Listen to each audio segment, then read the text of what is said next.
The elevator climbed 38 floors without a sound, not even a hum. I counted the seconds in my head. 42 to reach the penthouse. The doors opened to reveal a single receptionist at a glass desk, the Los Angeles skyline spread out behind her through floor-to-ceiling windows. "Mr. Wilson is expecting you, Mr. Rodriguez." She didn't look up from her screen. "Last door on the right." I walked down a hallway lined with abstract art pieces that probably cost more than my annual income. My boots were the only sound against the polished concrete floor. The contrast between my weathered field jacket and this sterile environment wasn't lost on me. The door stood open. Spencer Wilson sat behind a desk made from a single slab of wood, fingers steepled, watching me enter. A man used to being the most important person in any room. I'd seen his type before, the kind who bought their way into danger, then paid others to get them out. "James Rodriguez." He didn't stand. "Punctual. I appreciate that." I took the chair across from him, noting its calculated discomfort, slightly lower than his, angled to catch the morning glare. Power positioning. I shifted it 2 inches to the left before sitting. "Your message mentioned an expedition." I kept my voice neutral. "And substantial compensation." Wilson nodded once, then tapped something on the glass surface of his desk. A 3-dimensional topographic map appeared between us, projected from recessed lenses. An island, roughly 8 miles across at its widest point. Dense jungle covered most of the interior, with a volcanic peak rising from the center. The coastline alternated between sheer cliffs and curved beaches. "This is Yasser Island." Wilson's hand passed through the projection, rotating it. Located approximately 300 miles northeast of Fiji. Technically unclaimed territory. I studied the projection. Volcanic? Dormant for at least 4 centuries according to geological surveys. He expanded the image. "What interests me is that it remains completely uninhabited and largely unexplored. There's usually a reason for that." Something changed in Wilson's expression, a tightening around the eyes. "The local Ami tribe from neighboring islands refuses to go near it. Superstition. They claim the island is cursed, that it speaks to visitors in the voices of their dead." I'd heard similar stories throughout the Pacific.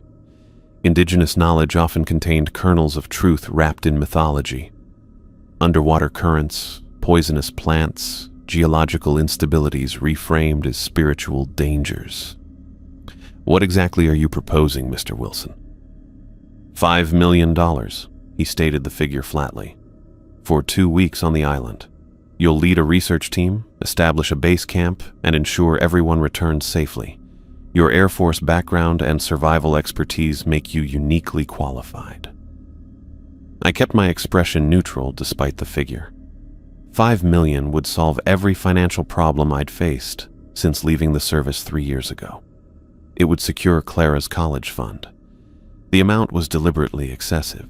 Either the job was extraordinarily dangerous, or Wilson needed something he wasn't disclosing. "What's your interest in an uninhabited island?" Wilson leaned back. "Scientific discovery. Untouched ecosystems potentially contain botanical compounds with pharmaceutical applications. There's also the anthropological value of investigating why the island remains uninhabited despite being perfectly habitable." I'd heard enough sales pitches to recognize deflection. "And your actual reason?" A slight smile appeared. "I appreciate directness, Rodriguez. Let's say I have investors interested in potential development opportunities, pending verification that the island doesn't contain any protected species or archaeological sites that would prevent private acquisition." That made more sense. Resort development. Luxury retreats for the ultra-wealthy. The research team provided plausible deniability if environmental groups started asking questions. "Tell me about the team composition." Wilson tapped his desk again. The island disappeared, replaced by personnel files that floated between us. 2 scientists specializing in botany and marine biology. An anthropologist to document any cultural artifacts. A geologist to assess stability and resource potential. 2 security contractors with military backgrounds. All experienced professionals who've signed comprehensive confidentiality agreements. I studied each file briefly. Advanced degrees, field experience, equipment lists that suggested serious research capacity, transportation and extraction, my private jet to Fiji, from there a seaplane to the island, which you'll pilot. The plane remains moored at the island for immediate extraction if necessary. Satellite phones, emergency beacons, and twice-daily check-ins with my operations center. I nodded slowly, processing the information. The setup was thorough, which made me more suspicious of what Wilson wasn't telling me. Local authorities? Fully informed of our research expedition. Permits secured. Wilson closed the projection with a swipe. I should mention that this offer expires when you leave this room. I have 3 other candidates with similar qualifications. A standard negotiation tactic, but effective. I studied his face, looking for tells. His expression remained placid, controlled. When would this expedition begin? Tomorrow morning, 7:30 departure from my private airfield in Santa Monica. The timeline was deliberately accelerated, designed to minimize second thoughts and outside research. A red flag, but not necessarily a deal breaker. I'd need equipment allowances, my own gear, already accounted for. 200 pounds personal equipment allocation, additional $50,000 advance for any specialized purchases you deem necessary. I considered what I knew and what remained unclear. The money was exceptional. The job aligned with my skill set. The risks seemed manageable with proper preparation. My instincts warned me Wilson wasn't being entirely forthcoming, but that was standard with private contracts. I'll need the contract now, not tomorrow. I met his gaze, with specific extraction protocols and emergency contingencies in writing.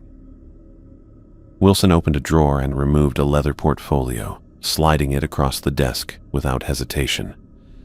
Already prepared. Page 6 covers extraction procedures. Page 8 details emergency protocols, including medical evacuation. The immediate production of the document confirmed he'd been confident of my acceptance before I arrived. I took my time reading each page, noting specific clauses about confidentiality and intellectual property rights. The payment terms were clear, half on departure, half on successful return. After 20 minutes of silent reading, I placed the contract on the desk. I'll need a copy for my records. Of course. Wilson produced a pen. Do we have an agreement, Mr. Rodriguez? I took the pen, aware of its substantial weight. Custom made, likely platinum. We do. I signed where indicated and passed the document back. Wilson signed without reading, then pressed his thumb to a small scanner embedded in the corner of the page. Welcome aboard. He extended his hand across the desk. My assistant will process your advance immediately. 7:30 tomorrow. Don't be late. His handshake was firm, dry, practiced, the kind perfected through thousands of business deals. As I rode the silent elevator back to the lobby, I mentally cataloged the gear I'd need to purchase and what I already had. The contract sat heavy in my inside pocket. $5 million for 2 weeks on an uninhabited island. Nothing was ever that simple or that lucrative without complications. But I'd navigate those when they appeared. I always did. I arrived at the private airfield at 6:45, carrying my duffel and equipment case. The pre-dawn air held the crisp bite that Southern California gets only in winter mornings, and fog lingered in patches across the tarmac. Spencer Wilson's Gulfstream G650 sat prepped on the runway, its sleek white fuselage gleaming under spotlights. Ground crew loaded equipment into the cargo hold while a customs official examined manifests at a folding table. A cluster of people stood near the hangar entrance. 7 figures, 6 team members plus Wilson. I watched them for a moment before approaching, cataloging postures and interactions, the way I'd been trained to do in the Air Force. Old habits. The tallest figure broke away and strode toward me. Spencer Wilson wore the same expression of controlled impatience I'd seen in his office, though he'd traded the bespoke suit for what looked like $5,000 expedition wear. Pants with too many pockets, jacket with unnecessary reinforcements. Everything pristine and unused. Rodriguez. Good. He checked his watch. Everyone's here. Let's make introductions and get moving. I followed him to the group. They'd already separated into natural configurations, the two security contractors standing slightly apart, equipment at their feet. The scientists clustered together with tablets and notebooks, one man standing alone, arms crossed. Wilson made perfunctory introductions, gesturing to each person in turn. Emily Johnson, anthropologist. David Smith, botanical pharmacology. Sarah Williams, marine biology. Robert Brown, geological survey. He pointed to the two security men. Thomas Miller, Scott Davis, tactical support. I nodded to each. Emily Johnson stepped forward first, extending her hand, mid-30s, practical field clothes already worn at the knees and elbows. Hair pulled back tight, glasses that looked like they could take a beating. Her handshake was firm, direct. Heard about your extraction work in the Colombian rainforest, she said. 8 researchers, flash flooding, impressive navigation. I hadn't expected that reference. Different scenario, different risks. Always is. She studied my face, assessing. Any experience with Pacific Island cultures? 3 rotations through Guam, training exercises on Okinawa, nothing anthropological. She nodded once. The Ami people avoid Yasur Island completely. I've been trying to find out why, but there's minimal documentation. Most accounts are dismissed as superstition. Before I could respond, David Smith pushed forward, practically vibrating with enthusiasm. Sunburned face, dirt under his fingernails despite the early hour. James, fantastic to meet you. His handshake pumped twice too many times. I've been studying satellite imagery of the island's vegetation zones. The isolation from other land masses suggests potential for endemic species development. Could be dozens of undocumented plants with unique chemical properties. He hasn't stopped talking about plants since we arrived, Emily said, the corner of her mouth lifting slightly. David grinned, unembarrassed. We're talking potential breakthrough compounds, anti-inflammatory, antimicrobial, maybe even neurological applications. Virgin ecosystems are pharmaceutical gold mines. Wilson cleared his throat pointedly. Time for detailed discussions on the flight. Rodriguez needs to check your equipment lists. Sarah Williams approached next, her movements precise and economical. She carried herself with the controlled posture of someone accustomed to balancing on boat decks. Her handshake was brief, professional. Marine samples are my priority, she said, particularly interested in the coral formations visible in the satellite imagery. They show unusual structural patterns. Robert Brown remained where he stood, arms still crossed. I approached him instead. Close-cropped gray hair, deep lines around his eyes, and a build that suggested previous physical strength now softening with age. His handshake was perfunctory. You seem less enthusiastic than the others, I said. I go where the money is. His voice had the gravelly quality of someone who'd breathed too much mineral dust. 5 million buys a lot of enthusiasm, even for an island the locals won't touch. Then why the tension? He glanced at Wilson, who had moved away to speak with the pilot. 25 years of field work teaches you when something doesn't add up. Wilson's spending 50 million minimum on this expedition. For what? Pharmaceutical prospects that might pan out in 10 years? Resort development on an island indigenous people avoid? He shook his head. There's something he's not telling us. I filed that observation away, neither agreeing nor disagreeing. What's your geological focus? Mineral composition, water table mapping, stability assessment. He gestured toward several hard cases being loaded. Ground-penetrating radar, core sampling equipment, standard survey package. The security contractors approached next, moving with the synchronized awareness of men who'd worked together before. Thomas Miller, the taller one, had the hypervigilant eye movements I recognized from forward deployment zones. Scott Davis had the compact build and steady hands of someone comfortable with weapons systems. Afghanistan or Iraq? I asked, noting the particular callus pattern on Miller's right hand. Both, Miller answered. Plus 5 years private sector, Sudan, Venezuela, Indonesian mining operations. Davis nodded. We handled security for 3 of Wilson's previous expeditions: Thailand, Ecuador, northern Russia. I checked their equipment: custom-modified AR platforms, sidearms, tactical vests with ceramic plates. Standard private security loadout, though the quantity suggested preparation for significant threats rather than routine precaution. Rules of engagement? I asked. Defensive only, Davis said. Wildlife deterrence. Perimeter security. We're not anticipating human threats on an uninhabited island. Everything's cleared with local authorities, Miller added. Full documentation for the weapons transit. Wilson returned, checking his watch again. Wheels up in 15. Rodriguez, verify the equipment manifest and sign off. Everyone else, board now. The team dispersed toward the plane while I followed a ground crew member to inspect the cargo. 12 large equipment cases contained the scientific instruments: mass spectrometers, portable DNA sequencers, ground-penetrating radar. 8 waterproof containers held camping gear, water purification systems, and medical supplies.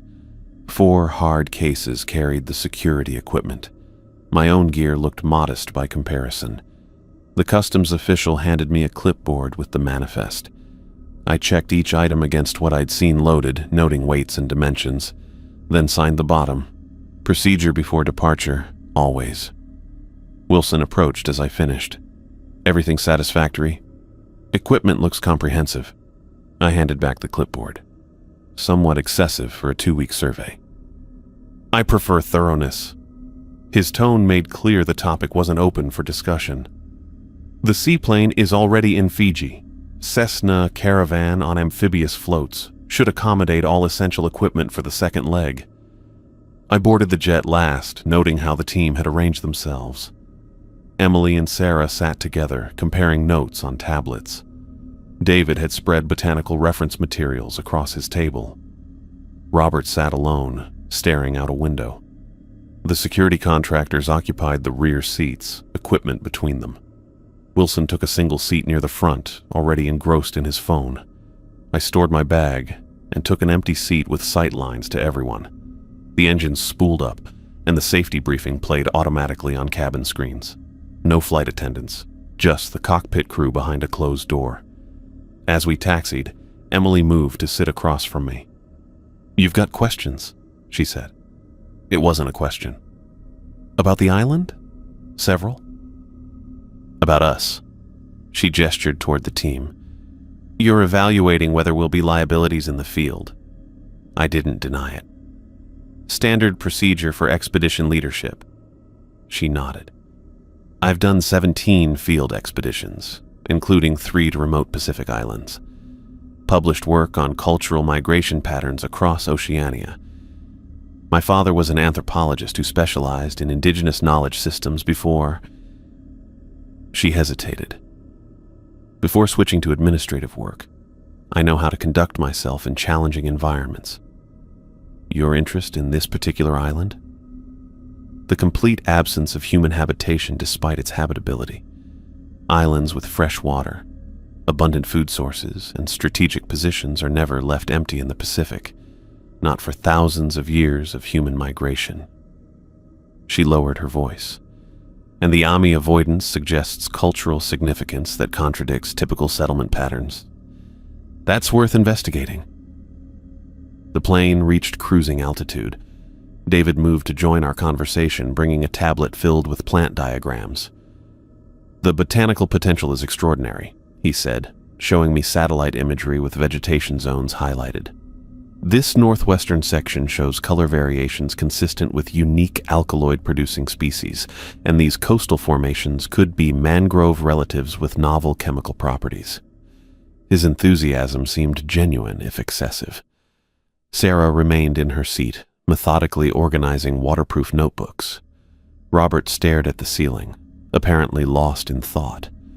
The security team checked their phones one last time before service would cut out over the Pacific. Wilson remained isolated, typing rapidly on his laptop. Whatever drove him to spend $50 million on this expedition, he clearly didn't feel the need to socialize with those implementing it. 8 hours into the flight, somewhere over the Pacific, the dynamics had settled. David talked almost constantly about botanical discovery potential, pausing only when Emily steered the conversation toward cultural context. Sarah contributed precise observations about marine ecosystems but avoided personal topics. Robert said little, reviewing geological surveys with a furrowed brow. I used the galley prep area to make coffee, and Thomas joined me. "What's your read on Wilson?" he asked quietly, glancing toward the front where our employer remained absorbed in his work. "Professional, driven, not forthcoming?" Thomas nodded. "This is our third job for him. First two were straightforward, security for resource surveys. This one," he shrugged, "different vibe, more equipment, more secrecy, bigger paycheck. You worried?" "Cautious." He measured creamer into his cup with precision.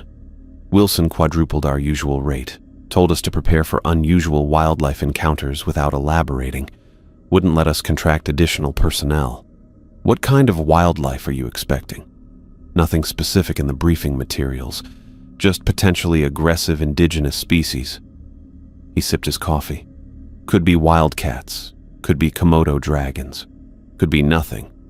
But when someone pays this much, they're expecting something." I returned to my seat with that information filed away. The plane began its descent toward Fiji as evening approached. Through the windows, the scattered islands of the archipelago appeared as dark shapes against the deepening blue of the Pacific. Emily sat beside me during landing. "You feel it too, don't you?" she asked. "Feel what?" "The gaps, the missing pieces." She gestured toward Wilson. "He's not telling us everything. The Ami don't avoid the island because of dangerous animals or bad weather. It's something else." I didn't confirm or deny her suspicion. "We'll learn more on the ground." She studied my face. "You're very controlled, James. I'm guessing military does that, teaches you to compartmentalize, observe without revealing. It's useful. Until it isn't." She glanced at the others. "Everyone here has professional reasons for coming, but 50 million suggests more than academic interest." She paused. "I wonder what Wilson really wants from Yasur Island." The wheels touched down on the Fiji runway with a gentle bump. As the plane taxied toward the private terminal, I watched each team member prepare for disembarkation, the small, unconscious habits that revealed character. David packed his materials with surprising care. Sarah checked her equipment list 3 times. Robert moved stiffly, wincing as he stood. The security team was first on their feet, automatically positioning themselves near the exit. Wilson finally closed his laptop. "We refuel and transfer equipment to the seaplane. Departure at dawn. The meteorological forecast for Yasur shows clear conditions for the next 72 hours. As the cabin door opened, warm, humid air rushed in. The scent of salt water and tropical vegetation replaced the sterile atmosphere of the plane. Something about that moment, the threshold between controlled environment and the raw, natural world, triggered a sensation I'd learned to respect over years of fieldwork. Unease, not fear, not concern. Just the quiet recognition that we were moving into something unknown. I'd felt it before dangerous missions, before unexpected complications. I followed the team down the stairs, watching them fan out across the tarmac, already focusing on their specialized tasks. Whatever Wilson's true motivation, whatever secrets Yasur Island held, we were committed now. Dawn would take us to our destination. I just hoped we were prepared for what we'd find. The Cessna Caravan floated 20 yards from Fiji's private airstrip, tethered to a weathered dock that creaked with each minor swell. Its amphibious floats gleamed in the morning light. I'd flown similar models during extraction operations in the Philippines, reliable workhorses that forgave minor errors and handled rough water better than they had any right to. I circled the aircraft twice, checking control surfaces and inspecting the hull for damage. The pre-flight checklist took 17 minutes. Thomas and Scott helped transfer our equipment from the transport vehicles, measuring each case against the seaplane's cargo capacity. We'd need to leave behind some of the redundant gear. Weight limitations, Robert asked, watching me calculate figures on a clipboard. 2,200 pounds maximum, including personnel. I tapped the manifest. We're over by 400. Emily approached, already having anticipated this problem. I've marked priority equipment with green tags. Everything with yellow can wait for a second trip if necessary. I nodded. There won't be a second trip. We make weight, or we reconfigure. Wilson arrived last, stepping from an air-conditioned SUV with a satellite phone in hand. He surveyed our loading operation with barely concealed impatience. Weather window is optimal today, he said, checking his watch. The forecast shows potential systems developing in 36 hours. David clutched a case of sample containers to his chest. These are non-negotiable. Custom gas chromatography equipment.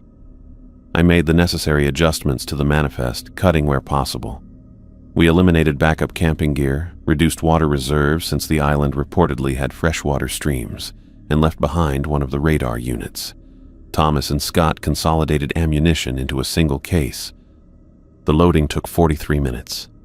I assigned seats based on weight distribution, putting Sarah and Emily toward the front, Robert and David in the middle, and the security team at the rear where their heavier frames would balance the equipment load. Wilson wasn't coming. He'd monitor from Fiji and coordinate with his corporate center. Daily check-ins at 0700 and 1900, Wilson reminded me, handing over the satellite phone. Emergency protocols as outlined in Section 8. The extraction timeline remains flexible based on your findings. His handshake was perfunctory. He'd already mentally moved on to whatever business occupied the remainder of his schedule. The caravan's engine turned over smoothly. Instruments showed normal readings across the board. I taxied away from the dock, feeling the familiar resistance of water against the floats. The seaplane gathered speed across the glassy surface, then lifted free, climbing toward 3,000 feet. Emily sat in the co-pilot's seat, a topographical map spread across her knees. Heading 275, she confirmed, comparing our course with her GPS tablet. 3 hours of endless blue stretched before us. The ocean rippled far below, occasionally broken by the white wake of a fishing vessel or cargo ship. Conversation behind me dwindled as each team member retreated into preparation.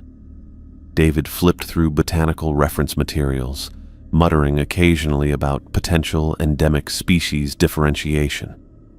Sarah studied marine migration patterns on her tablet. Robert slept, his head propped against the window.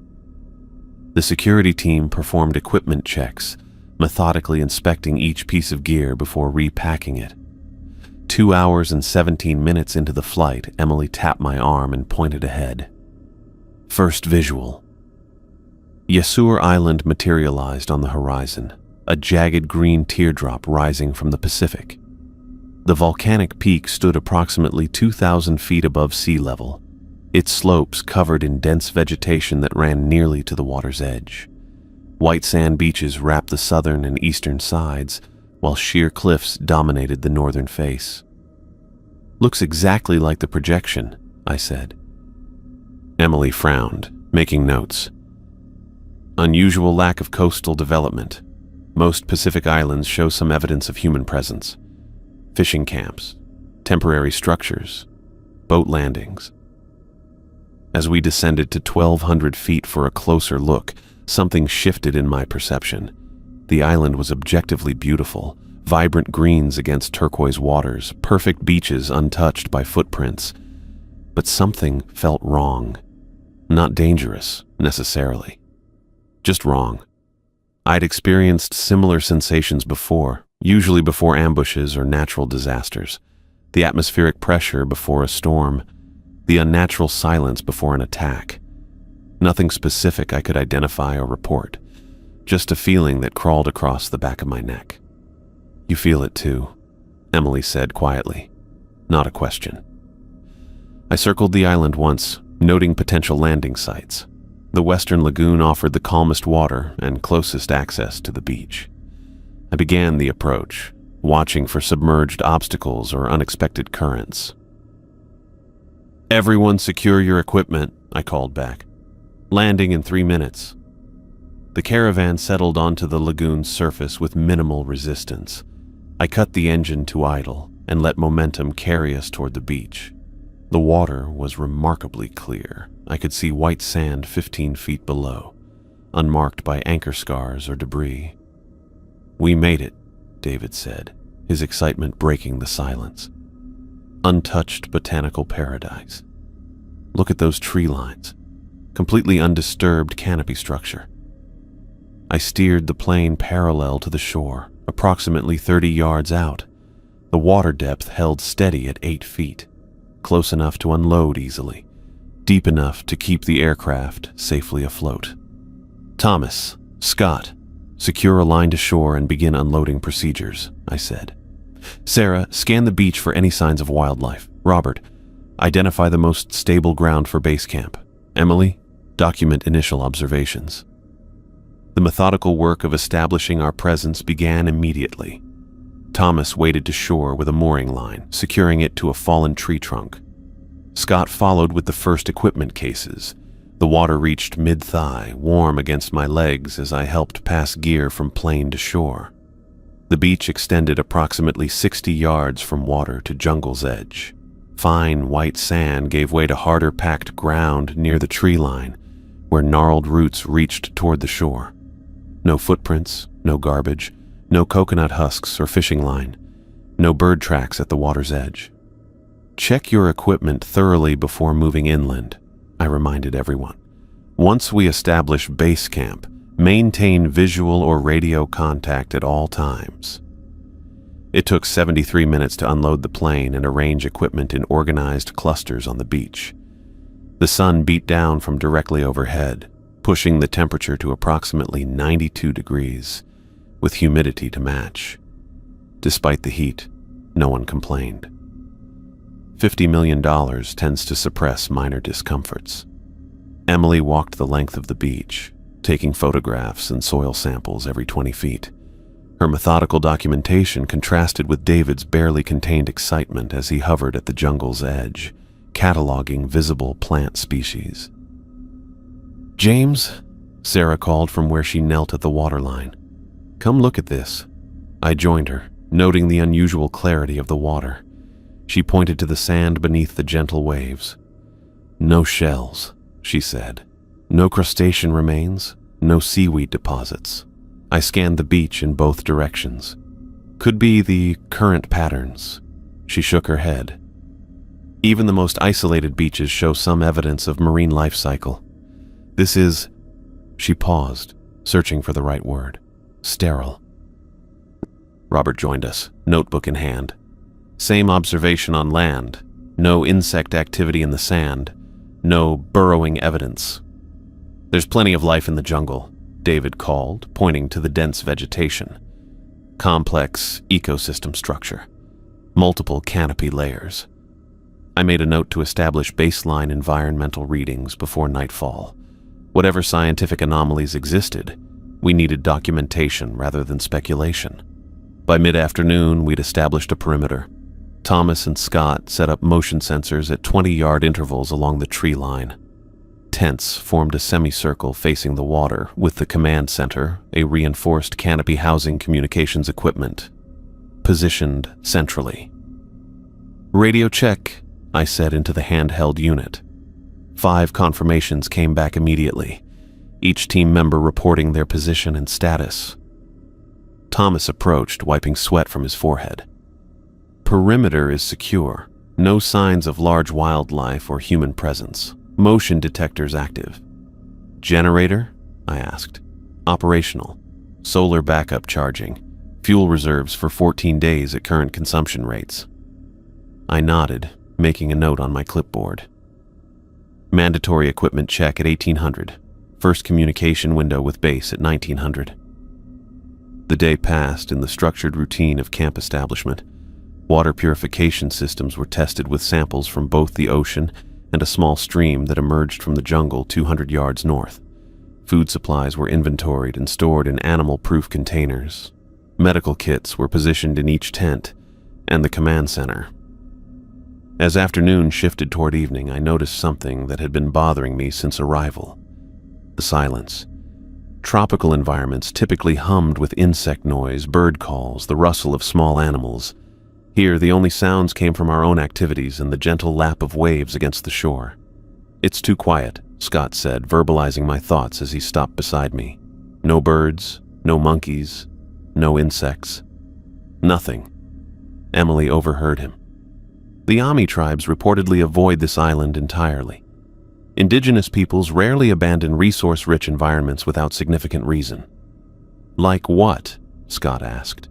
Disease, natural disasters, cultural taboos. She shrugged. Or something they fear more than hunger. The satellite phone beeped at 1900 precisely. I established connection with Wilson's operations center, reporting our successful landing and camp establishment. The transmission quality was excellent, no interference or dropped signals. Preliminary observations suggest unusual ecological conditions, I reported.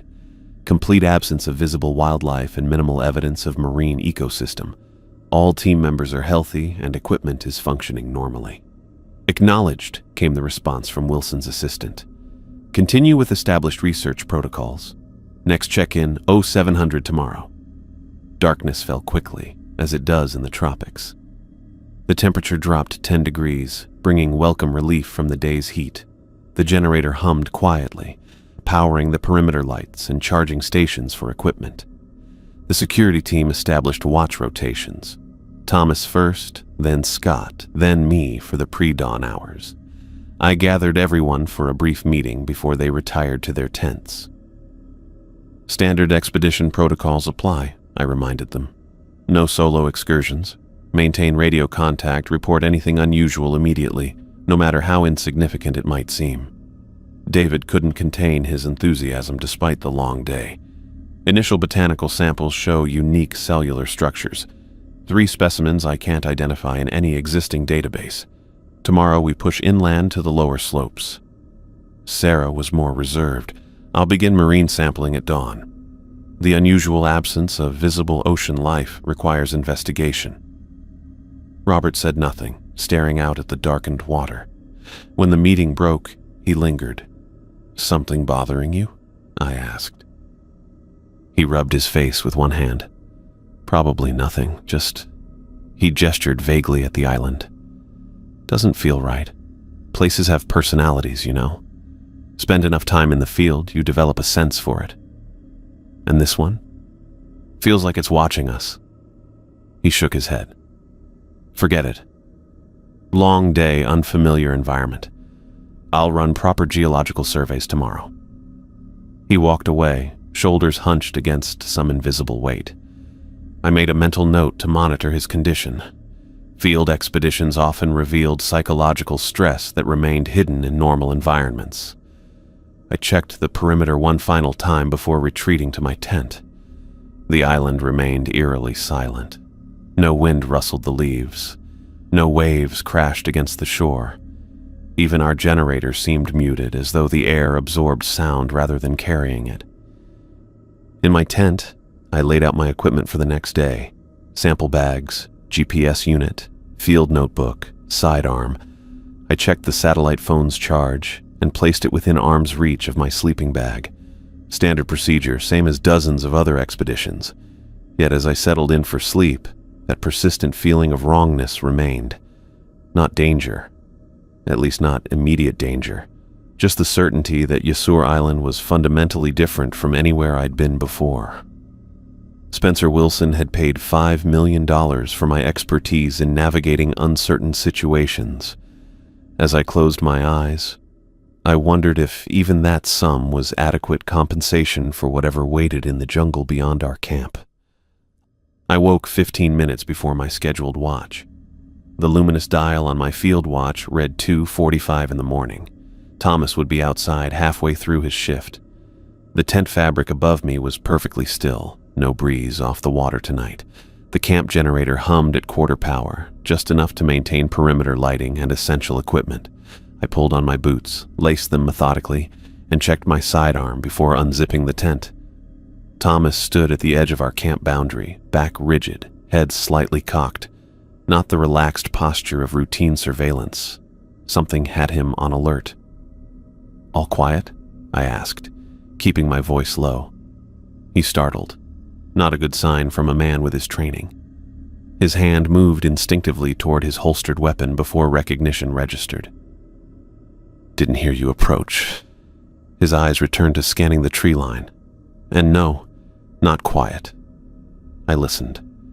The waves barely whispered against the shore. No insects.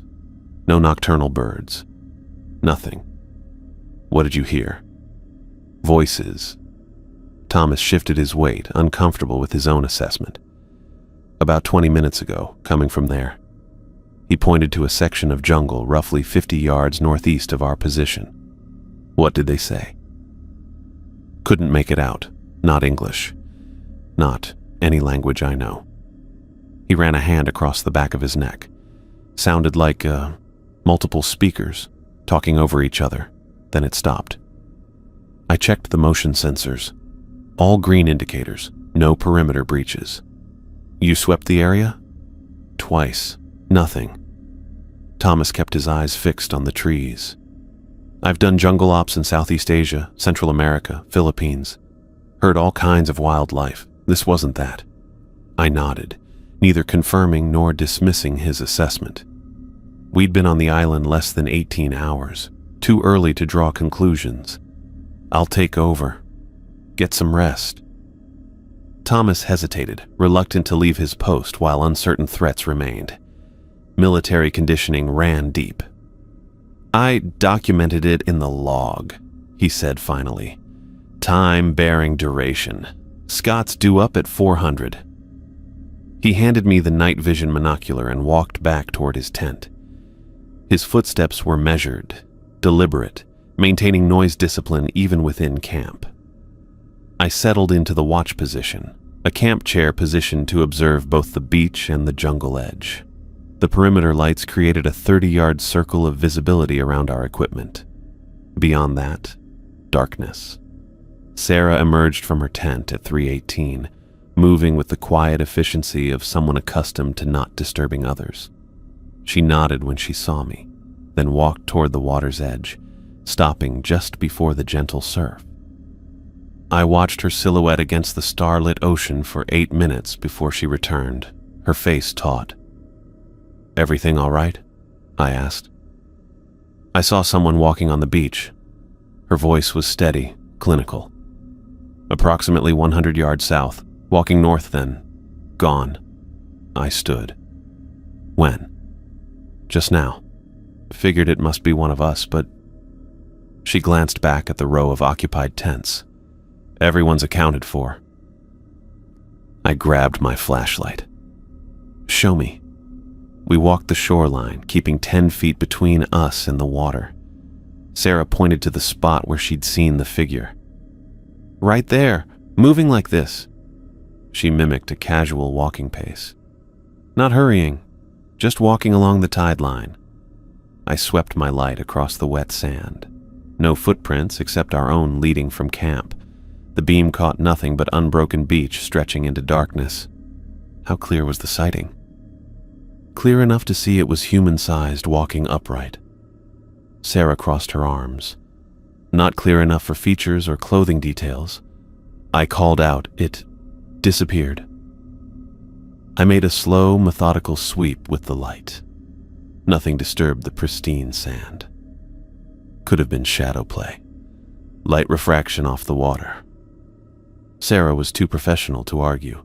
but her expression made clear she didn't believe that explanation. Neither did I. We returned to camp. Sarah hesitated outside her tent. "This island is strange, James." She kept her voice neutral, factual. "I've worked coastal research for 7 years. Never seen a shore ecosystem so sterile. No tide pools, no crabs, no gulls." "Document everything," I said. "We'll compare observations in the morning." She nodded and disappeared into her tent. I returned to my post, logging her report in the field notebook with exact time and coordinates. At 3:41, the first sound came from the jungle. Not voices exactly. Something between a whisper and wind through leaves, except there was no wind. It lasted 12 seconds. I marked it in the log. At 3:53, it happened again. Longer this time. 26 seconds. Different direction, coming from the northwest. Like multiple whispers layered over each other, creating a sound that almost resolved into words, but never quite did. The camp remained still. Only the generator's low hum competed with the not-quite voices. Movement near the tents drew my attention. Scott emerged in a rush, wearing only cargo pants, barefoot, his sidearm in hand but not raised. Proper trigger discipline, even half asleep. "Something outside my tent," he said, voice tight. Brushed against the fabric. South side. I was already moving, flashlight in one hand, sidearm drawn but pointed down. We circled his tent. No footprints in the sand, no broken vegetation. The motion sensors remained green. "You sure it wasn't the wind?" I asked, knowing there wasn't any. Felt like fingers. Scott ran his hand along the tent's exterior. 3 distinct pressure points moving from here to here. He traced a path about 2 feet long across the nylon. I examined the area carefully. The sand around the tent showed only Scott's footprints from earlier. No animal tracks, no drag marks from something moving along the ground. "Let's check the perimeter again." We walked the entire boundary of our camp. 342 feet of secured space. Nothing breached, nothing disturbed. Scott remained tense, scanning constantly. "I didn't imagine it," he said as we completed the circuit. "I know." I kept my voice matter of fact. "Log it. Include the sensation details." When Scott returned to his tent, I noticed Emily standing in the shadow of the command center, notebook in hand. She'd been observing. "Collecting data?" I asked. She stepped forward. 4 separate incidents in under 2 hours, all auditory or visual phenomena without physical evidence. "Your assessment?" "Too early to tell." She tapped her pen against the notebook. "Could be sleep deprivation affecting perceptual accuracy. Could be atmospheric conditions creating unusual acoustics. Could be local wildlife with unfamiliar patterns. All reasonable hypotheses. None felt right." "The whispers," I said. "You heard them?" 3 distinct episodes. Emily's scientific precision was oddly reassuring. Varying duration, intensity, and directional origin. Consistent tonal quality. The sound came again, as if summoned by our discussion. Clearer this time, emanating from a point approximately 80 yards into the jungle, almost like my name, but stretched and distorted. Emily marked it in her notebook. 38 seconds, northeast bearing. I'd been trained to investigate unknown variables, identify, assess, neutralize if necessary. Standing in the perimeter light, listening to disembodied whispers. Violated every operational instinct I'd developed. "I need to check it," I said. Emily frowned. "Standard protocol is to maintain the secure perimeter until daylight.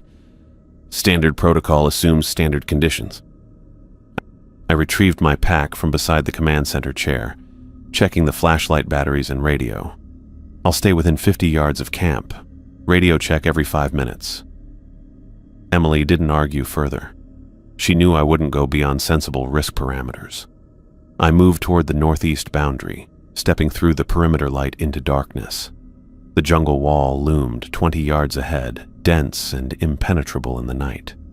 I stopped at the edge, shining my light between massive tree trunks. The beam penetrated perhaps 15 feet before being swallowed by vegetation. The whisper came again. Closer now. My name, unmistakable this time. James. I froze, not because of the voice itself, but because I recognized it, a child's voice, a specific child's voice. My light caught movement between two trees, a small figure, partially obscured by undergrowth. I adjusted the beam, and there she stood.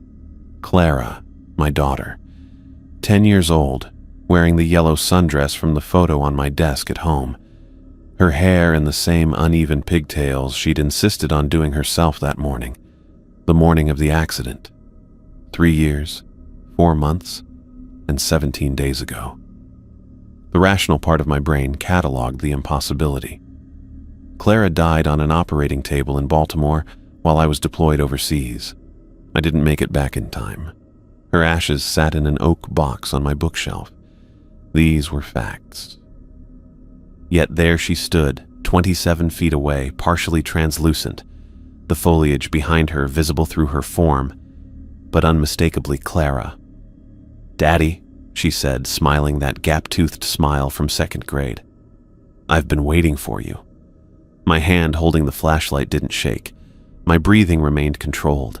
Training takes over when the mind can't process what it's experiencing. "You're not real," I said aloud. She tilted her head the way she always did when confused. "I feel real." She reached toward me, small fingers stretching across impossible distance. "I miss you." I stepped backward, hit the radio transmit button. "James checking in, all clear, northeast perimeter." Emily's voice came back immediately. "Confirmed. Find anything?" "Negative." My voice remained steady, professional. "Returning to base." Clara's face fell, the expression I'd seen whenever I'd had to leave for deployment. "Don't go, Daddy. Please don't leave me again." I blinked. When my eyes opened, she was gone. The space between the trees stood empty, my flashlight beam illuminating nothing but vegetation. I swept the area methodically, searching for any sign of what I'd seen. No footprints, no disturbed vegetation, no evidence anything had been there at all. The walk back to camp took 47 seconds. I counted each step, focusing on the numbers rather than what I'd just experienced. Emily waited at the perimeter, her notebook open. "What did you find?" she asked. "Nothing conclusive." I recorded the time in the log. Possible atmospheric distortion, creating visual artifacts. She studied my face. "James, what did you see?" I met her eyes, keeping my expression neutral. "I'll document it fully in the morning report." Emily held my gaze for 7 seconds, then nodded once. She understood the need for a comprehensive data collection before drawing conclusions. We were scientists, after all, even when confronted with the impossible. "Everyone should get what sleep they can," I said. "Dawn in 2 hours. We'll need clear heads." I didn't sleep, took over Scott's watch at 400 hours and stayed vigilant as the sky gradually lightened from black to deep blue to gray. The whispers didn't return. No figures walked the beach. Nothing touched the tents. But as I waited for sunrise, I removed the worn photograph from my wallet. Clara at her birthday party, cake frosting smeared across her cheek, eyes bright with laughter. I'd carried it through 3 countries and countless missions. The island remained silent as first light touched the volcanic peak above us. Whatever waited in the jungle had said what it needed to say. For now. The horizon turned from black to gray as I finished the final perimeter check. Sunrise painted the volcanic peak in burnt orange while long shadows still covered our beach camp. I'd logged 17 separate anomalies during the night. Whispers, visual distortions, unexplained movement at the jungle's edge. 3 team members had independently reported encounters. I boiled water on the portable stove, measuring precisely 4 tablespoons of coffee into the French press. The familiar ritual helped order my thoughts. Behind me, tent zippers rasped open one by one as the team emerged. Emily approached first, field notebook tucked under her arm. Dark circles rimmed her eyes. She'd been awake most of the night, documenting. "You look like you haven't slept," I said, pouring her a cup. 2 hours, maybe." She accepted the coffee with both hands. I cross-referenced every recorded incident, mapped occurrence patterns. Something systematic is happening here. Thomas and Scott emerged together, moving with the deliberate precision of men forcing themselves to maintain protocols despite exhaustion. Their eyes scanned the tree line constantly. "Anything else after I went off watch?" Thomas asked. 3 more whisper incidents, no visual confirmations. I didn't mention Clara, not yet. The image of her standing between those trees remained too raw, too immediate. Sarah joined us, followed by Robert. Only David appeared well-rested, emerging from his tent with undiminished enthusiasm, already sorting sample containers in his collection kit. "Team meeting in 10 minutes, I announced. "Command tent. Full disclosure of all observations." The morning routine proceeded with mechanical efficiency, rehydrated breakfast packets, equipment checks, basic hygiene. No one ventured beyond the perimeter alone. No one spoke about what they'd experienced during the night. At 700 hours exactly, I placed the satellite call to Wilson's operations center. "Expedition Day 2 check-in," I reported. All personnel accounted for. No injuries or equipment failures. Weather conditions stable. "Acknowledged," came the clipped response. "Any preliminary findings to report?" I paused, considering how to frame our experiences. "Several anomalous environmental observations under investigation. Nothing conclusive yet." "Understood. Next check-in at 1900 hours." The connection terminated with the same clinical efficiency as it had been established. Inside the command tent, I arranged 7 folding chairs in a circle. The team gathered, carrying notebooks, tablets, and coffee cups. I noted their positions, Emily and Sarah sitting together, Robert slightly removed, Thomas and Scott flanking the entrance. David leaned forward, eager despite the tension. "Let's begin with facts," I said. "Last night, multiple team members experienced unexplained phenomena. I need full disclosure from everyone." Thomas went first, describing the whispers he'd heard during his watch. His account was precise: timestamps, direction, duration. Scott followed with the incident at his tent, demonstrating with his hand how the pressure had felt against the fabric. Sarah described the figure walking along the beach. Female form, approximately 5'6", moving at normal walking pace before vanishing. Emily documented everything in her notebook, occasionally asking clarifying questions. When her turn came, she produced her tablet. "I've compiled all reported incidents." She displayed a time-stamped chart. 23 separate occurrences between 2200 and 0600 hours, predominantly auditory and visual. No physical evidence remains after each event. Robert cleared his throat. "I'm going to ask the obvious question. Are we sure this isn't just sleep deprivation and unfamiliar environment playing tricks?"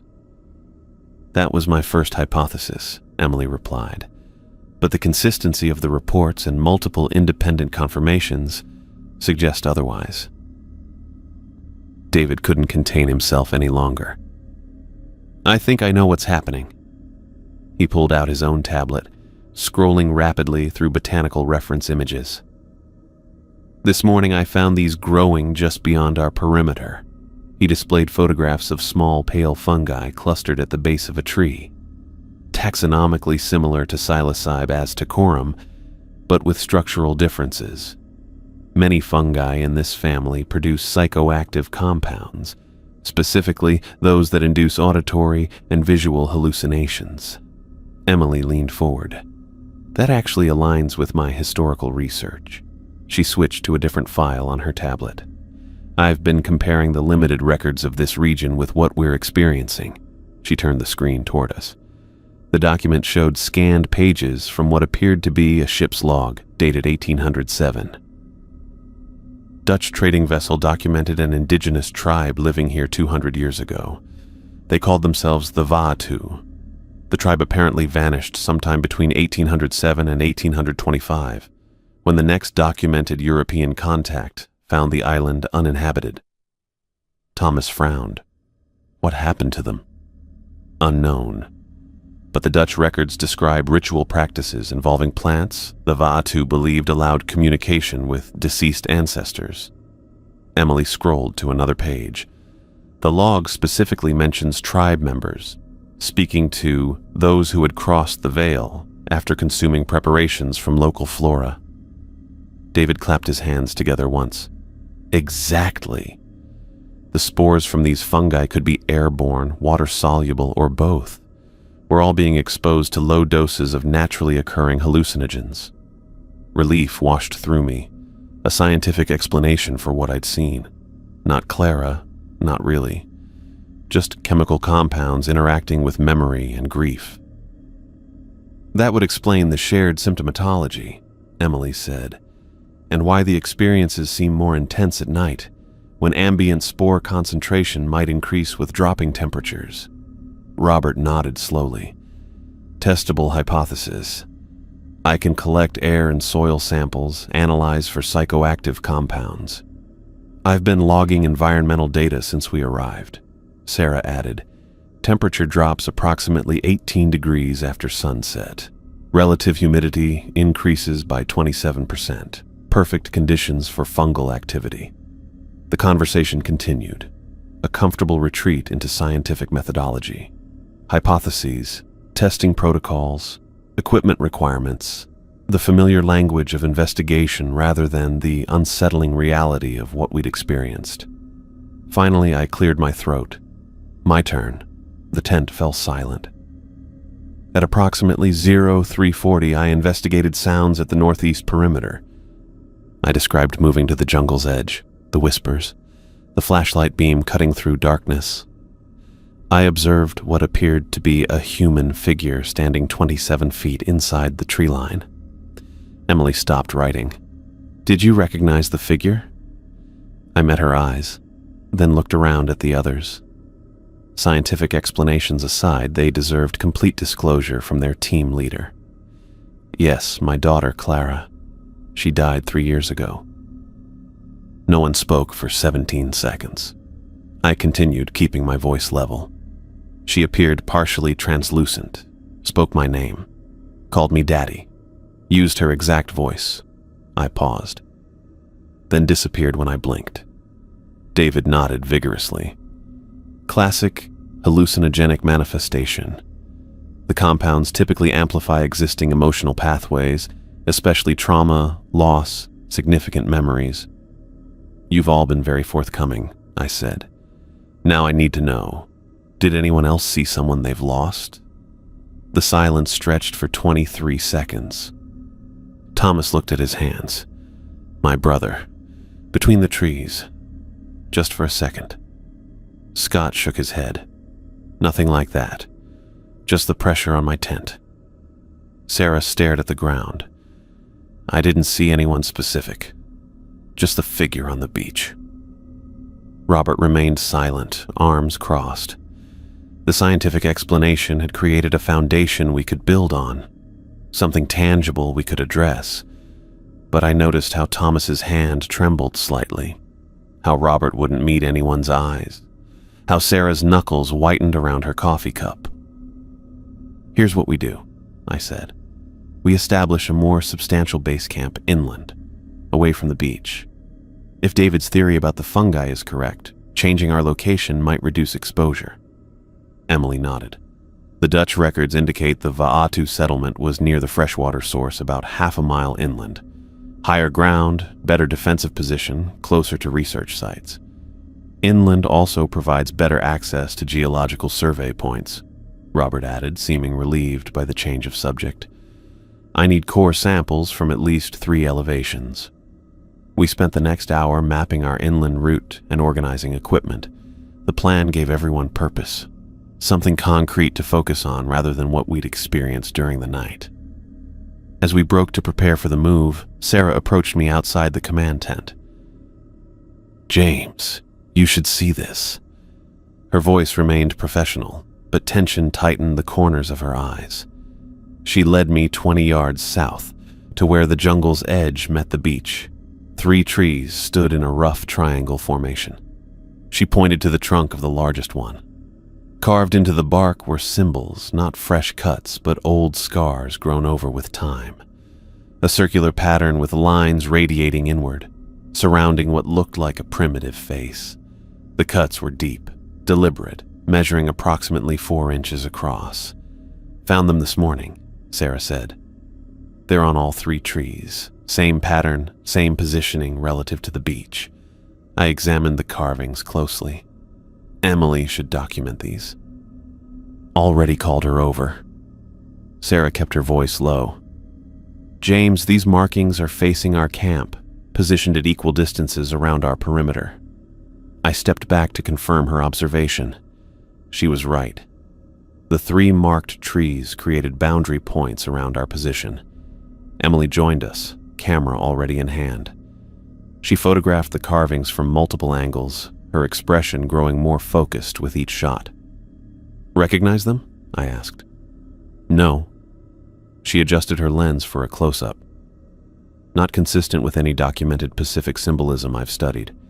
The circular pattern suggests celestial or cyclical representation, but the inward-facing lines are unusual. "Could be territorial markers," I suggested. "Or warnings," Sarah added quietly. Emily finished her documentation. "I'll compare these with any other markings we find inland. Might establish a pattern." By mid-morning, we had packed essential equipment and secured the remainder at our beach site. The plan called for a staged movement, establish the inland camp first, then retrieve additional gear as needed. I assigned Thomas to lead with GPS navigation, Scott to bring up the rear. Each team member carried their personal gear plus 1 case of research equipment. The load distribution put 47 pounds on each person, manageable for the half-mile trek through relatively flat terrain. Before departing, I surveyed our beach camp one final time. The pristine sand, the clear water, the silence. All beautiful, all wrong. "Keep visual contact at all times," I instructed the team. "Radio check every 5 minutes. Report anything unusual immediately." We moved in single file toward the tree line. The jungle opened before us, massive trunks creating natural columns, canopy filtering sunlight into dappled patterns on the undergrowth. Vines twisted around branches. Broad-leafed plants crowded the forest floor. I watched each team member's body language as we entered the trees. Thomas moved with heightened alertness, eyes scanning constantly. Emily documented everything with her camera. David practically vibrated with excitement at each new plant species. Robert and Sarah remained focused on the path ahead. Scott maintained perimeter awareness, turning frequently to check our 6. The scientific explanation had provided comfort, but not enough to fully dispel the tension. Something about Yasur Island had changed us all in less than 24 hours. And as I followed my team deeper into the jungle, I couldn't shake the memory of Clara's face, or the feeling that we were being watched by something that knew exactly what we feared most. The jungle path opened into a natural clearing after 37 minutes of hiking. Overhead, the canopy framed a perfect circle of blue sky. The clearing measured roughly 60 feet across, with packed earth instead of the rich loam we'd trudged through. What stopped us wasn't the clearing itself, but what occupied it. Stone structures rose from the ground in deliberate formations, not buildings, but arrangements too precise to be natural. 7 stone pillars, each approximately 4 feet tall, formed a wide arc across the northern edge. At the center stood a flat, altar-like slab, 8 feet long and waist-high. Emily moved forward, camera already documenting. Va'atu ceremonial site. Has to be. Robert set down his equipment case, wiping sweat from his forehead. Good drainage here, elevated 6 inches above the surrounding terrain. Solid ground for base camp. We established a perimeter 20 feet back from the nearest stone structures, setting up the command tent first, then arranging sleeping quarters in a defensive semicircle. The routine felt familiar, calming, measuring distances, securing equipment, establishing communication protocols, normal procedures in an abnormal place. 32 degrees elevation from jungle floor to clearing, Thomas reported, checking his handheld GPS. Fresh water source confirmed 80 yards northeast. No visible wildlife. I logged his report in the field notebook while supervising equipment placement. Sarah organized our medical supplies within easy reach of all tents. Scott established motion sensors at 15-yard intervals surrounding camp. Emily photographed and measured each stone structure, moving methodically around the clearing. "These aren't random," she called, kneeling beside one of the pillars. "They're positioned according to celestial alignment.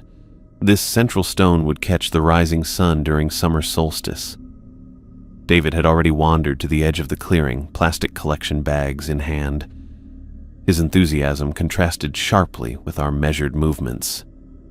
"James, you need to see this." He gestured emphatically from the jungle's edge. I crossed to where he stood, noting the soil transition from cleared ground to forest floor. A perfect line, as if the jungle growth respected some invisible boundary. David pointed to a cluster of mushrooms growing at the base of a massive tree. They stood 4 inches tall with pale stems and flat, almost translucent caps. Similar to what I showed you this morning, but more mature specimens. David knelt, already pulling on latex gloves. "The structure suggests psychoactive properties, but I've never seen this specific morphology documented anywhere." "Remember your own theory," I reminded him. "These could be causing our experiences. Exactly why I need samples." He carefully extracted one mushroom, placing it in a collection vial. "If these produce compounds similar to psilocybin but with different molecular structure, we could be looking at an entirely new class of neurological agents." I left him to his work, returning to help complete camp setup. By 1300 hours, we had established a functional base, tents secured, communications equipment tested, solar chargers deployed to supplement generator power. The team gathered under the command canopy for lunch and task assignments. "We maintain standard buddy system protocols," I instructed, spreading the topographical map across our folding table. "No one goes anywhere alone. Radio check-ins every 15 minutes when away from base." Emily had overlaid her cultural research onto the map, marking the ceremonial site and potential exploration zones. "The stone formations suggest this was the Va-2 Cultural Center," she explained. "If we find additional structures, we might establish their settlement pattern." Robert studied the geological markings. "I need core samples from these 3 points to assess volcanic stability and mineral composition." Sarah pointed to the freshwater stream northeast of our position. "I'll catalog aquatic specimens there. Maybe we'll actually find something alive in the water this time." Thomas and Scott would establish an expanded security perimeter while monitoring our existing equipment. Tasks assigned, the team dispersed to their specific projects. I remained at the command center, documenting our observations and updating the expedition log. The quiet efficiency of everyone's movements belied the tension lingering from last night's experiences. We'd embraced David's scientific explanation, but I noticed how everyone's eyes still darted toward unexpected sounds. At 14:43, the scream shattered the afternoon quiet. I was running before I consciously processed the sound, following it to the northwestern edge of the clearing where David had been collecting specimens. Thomas converged from the opposite direction, weapon drawn but pointed safely downward. David lay on his back, body convulsing violently against the ground. White foam bubbled from his mouth. His collection kit lay scattered around him, sample vials rolling across the uneven soil. I dropped to my knees beside him, recognizing signs of acute neurotoxin exposure. "Sarah! Medical emergency, northwest perimeter." Thomas kept his weapon ready, scanning the surrounding jungle while I turned David onto his side to prevent aspiration. His convulsions intensified, spine arching at an impossible angle. His eyes had rolled back, showing only whites beneath fluttering lids. Sarah arrived 17 seconds later, medical kit already open. She checked David's airway, then his pulse. Tachycardia, over 180. Her voice remained clinical despite the urgency. She prepared a syringe of anticonvulsant. Likely toxic exposure. Did you see what he touched? No. Found him like this. She administered the injection into David's thigh through his pants leg. The convulsions continued unabated. His breathing became shallow, irregular. Emily appeared at the edge of the gathering team members, her face draining of color. What happened? Unknown exposure, Sarah replied, now checking David's oxygen levels with a small monitor. 72% and dropping. She prepared an epinephrine injection next, standard protocol for anaphylactic responses. I cleared space around David, keeping his airway positioned while Sarah worked. The convulsions stopped abruptly, not the gradual relaxation of successful treatment, an immediate cessation that experienced field medics recognize instantly. Sarah's fingers pressed against David's carotid artery. 10 seconds, 20. No pulse. She immediately began chest compressions, her movements precise. Bag in my kit, set up for intubation. I retrieved the emergency airway kit, preparing the equipment with practiced motions. We'd trained for field emergencies dozens of times. The procedures were automatic, even as I registered what was happening. David was dying. Had died, technically. We were attempting resuscitation. Sarah continued compressions for 7 minutes. I maintained the ambubag ventilation after she established an airway.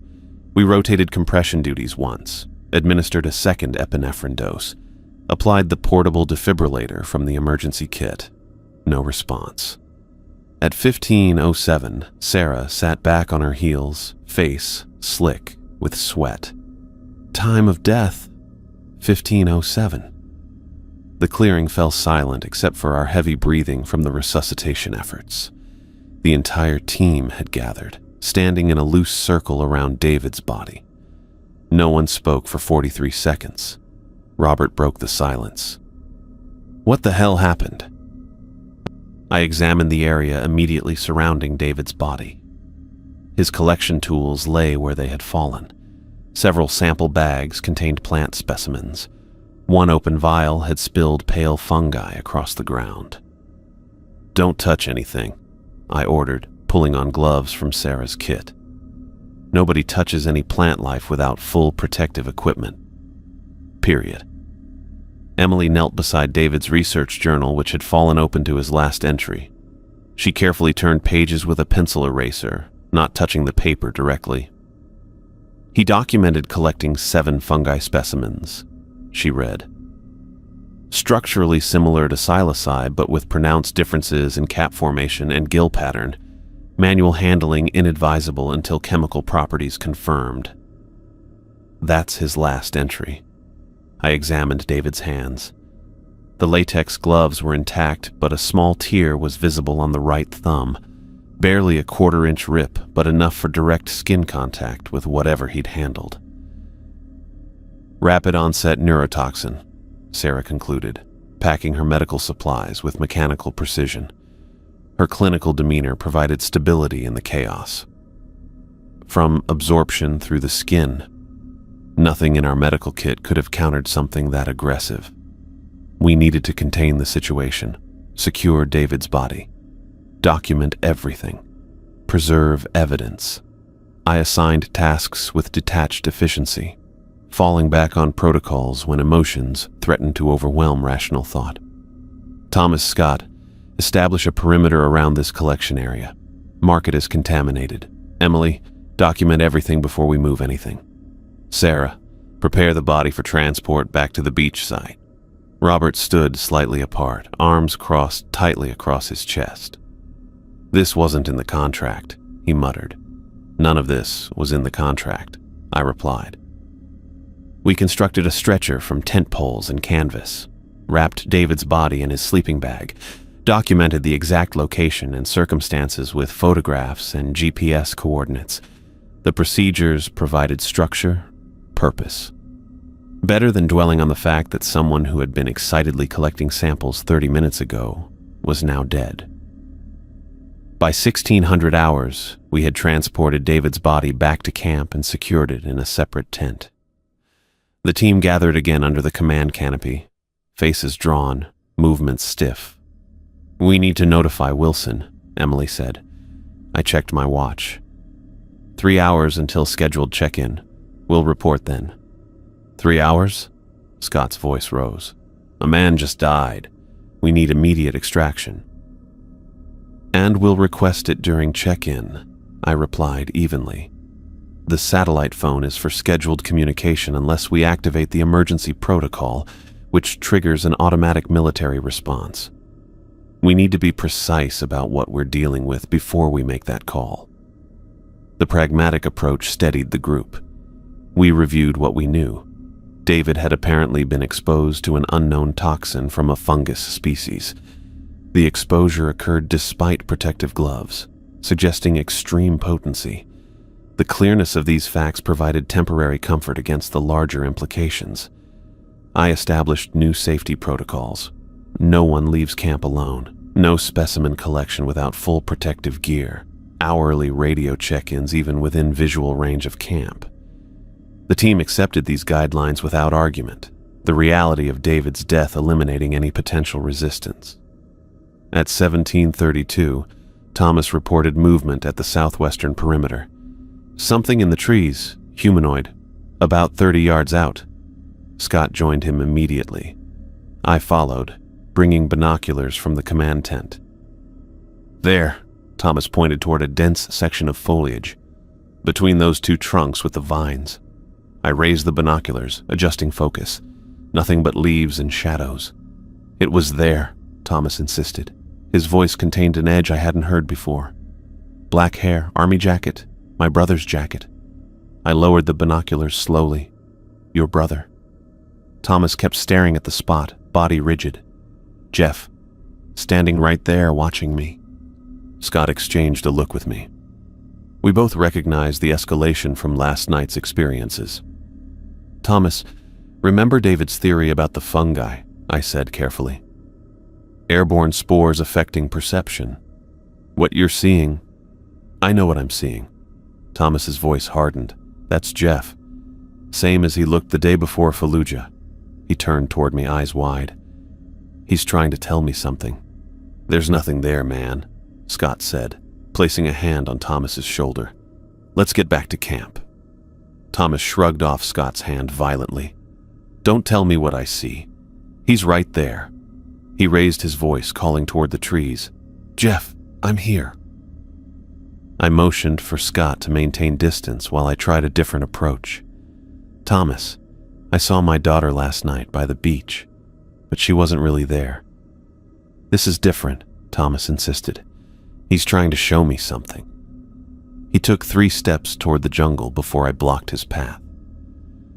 "Nobody leaves camp," I reminded him, "especially not chasing something only you can see." For a moment, I thought he might try to push past me. His body tensed, hands clenching. Then his eyes shifted from my face back to the trees. "He's walking away." Thomas whispered, "Jeff, wait." Before either of us could react, Thomas bolted past me, sprinting toward the jungle line. I shouted after him, already in pursuit, but he had a 7-second head start and moved with desperate speed. "Scott, with me!" I called, drawing my sidearm. Not to use against Thomas, but against whatever might lurk in the jungle beyond our secured perimeter. We crashed through the undergrowth, following the path of broken vegetation Thomas left behind. His footprints showed in the soft soil, running hard, not even trying to hide his trail. I counted distance as we moved. 50 yards from perimeter, 70, 100. "Thomas," I called, keeping my voice controlled despite my racing pulse. "Thomas, respond." The radio crackled. Emily's voice came through with practiced calm. "Movement on your 3 o'clock, approximately 20 yards ahead." We adjusted course, following her direction. Scott took flanking position, moving with combat precision despite the uneven terrain. We found Thomas's pack first, discarded beside a fallen log, then his radio 10 feet further along. His boot prints continued up a steep incline toward a rocky outcropping. "He's climbing," Scott said, pointing to disturbed moss and freshly exposed soil on the nearly vertical face. The outcropping rose approximately 40 feet, forming a small cliff face, too steep for safe ascent without proper equipment, especially in fading light. Thomas's desperation had apparently overwhelmed his training. "Thomas," I called again, louder this time. "Hold position, we're coming up." No response. I estimated sunset in approximately 22 minutes. Night climbing would be suicidal on unfamiliar terrain. "I'm going up," I decided, securing my sidearm and testing the first handholds. "Radio Emily. Tell her our position and situation." Scott nodded, already making the call. I began the climb, testing each hold before committing my weight. The rock face was damp with moss and loose in places, requiring careful navigation. I counted my progress in feet. 10, 15, 25. Halfway up, I heard Thomas's voice from above. "Jeff, I'm sorry. I should have been there." I increased my pace, ignoring the burning in my forearms. "Thomas, stay back from the edge." 35 feet up. I could see the top of the outcropping now, silhouetted against the darkening sky. The scream stopped me cold. Not fear or pain. A howl of pure anguish that echoed across the jungle canopy. Then silence. I reached the top 17 seconds later, pulling myself over the edge onto a flat rock surface approximately 10 feet wide. Thomas wasn't there. The opposite side of the outcropping dropped away sharply, a 60-foot fall to a rock-strewn gully below. I approached carefully, already knowing what I would find. Thomas's broken body lay sprawled across the rocks, limbs at unnatural angles, a dark stain spreading beneath him. "Scott," I called down to where he waited at the base of the cliff. "East side." He went over. Scott's acknowledgement came as a single word through the radio. He was already moving to circle the outcropping. I made my way back down, more careful now that urgency had been replaced with grim certainty. No one survived a fall like that. We reached Thomas's body together, approaching from different sides of the gully. The last daylight painted everything in muted reds and purples. Scott checked for pulse out of protocol, though the catastrophic head trauma made survival impossible. "He's gone," Scott confirmed quietly. I surveyed our surroundings, marking our position on the GPS unit. "We can't move him in the dark. Too dangerous. We'll return at first light with proper equipment." Scott nodded, his professional demeanor intact despite losing a teammate he'd worked with for years. We marked the location with a chemical light stick and began the careful journey back to camp, flashlights illuminating our path through deepening darkness. Emily met us at the perimeter, her notebook absent for once. "Thomas?" "Dead," I said simply. "Fell from the cliff face. We'll recover his body tomorrow." The news rippled through the remaining team members gathered at the command tent. 2 deaths in less than 4 hours. Both defied easy explanation. Toxic fungi with impossible potency, a trained military contractor chasing hallucinations to his death. "It's the island," Robert said quietly, staring into his coffee cup. "This place is wrong." No one argued with him. Emily spread her research materials across the table. The Dutch records mentioned the Vaatu performing rituals to communicate with their dead. What if that's what's happening to us? Not just hallucinations from fungi. Something more fundamental about this place. "That's not science," Sarah objected, though her voice lacked conviction. "Neither is what we've experienced," Emily countered. David's theory about hallucinogenic fungi made sense this morning. Now he's dead. Thomas saw his brother and followed him off a cliff. These aren't random events. Robert set down his cup with deliberate care. "I've been seeing my son all day." The statement landed heavily in the silence. We all turned toward him. Just glimpses at the edge of my vision. Robert stared at his hands, standing between trees, watching me from behind rocks. "Jimmy, He was 8 when the cancer took him. I thought of Clara standing in the jungle darkness, the perfect details of her face, her voice. Not random hallucination, but precise recreation of specific loss. "When's our check-in?" Scott asked, checking his watch. 1900, I confirmed. 26 minutes from now. The decision crystallized with clear, cold certainty. "We're evacuating tomorrow morning, first light." No one objected. "Tonight we secure the camp. Double the perimeter guards. No one goes anywhere alone, even to the latrines." I laid out the plan methodically. "At first light, we recover Thomas's body, collect our essential equipment and samples, and return to the beach. I'll fly us out immediately." Emily gathered her research materials. "We need to document everything before we leave. The stone structures, the carvings, any evidence explaining what's happening." "Agreed, but our priority is getting off this island alive." I looked at each remaining team member in turn. "The satellite call will request extraction authorization from Wilson. If he refuses, we're leaving anyway." The simplicity of the plan provided structure amid chaos. Tasks were assigned, watch rotations established, equipment prioritized for transport. As the others dispersed to their duties, Emily remained beside me at the command table. "The Dutch records," she said quietly. "They didn't just describe the Vatu communicating with their dead. They documented the tribe's extinction. Nearly 200 people, gone within 18 years of European contact." "Disease?" I asked. "Warfare."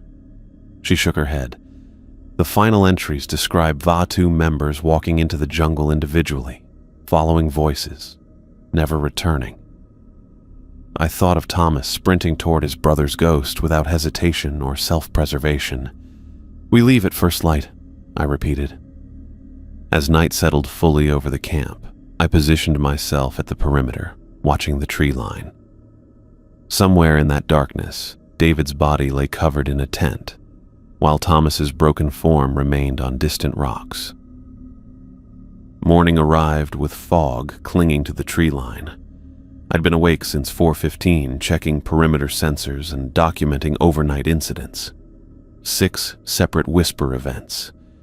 2 visual anomalies at the western edge. Nothing that approached our defensive line.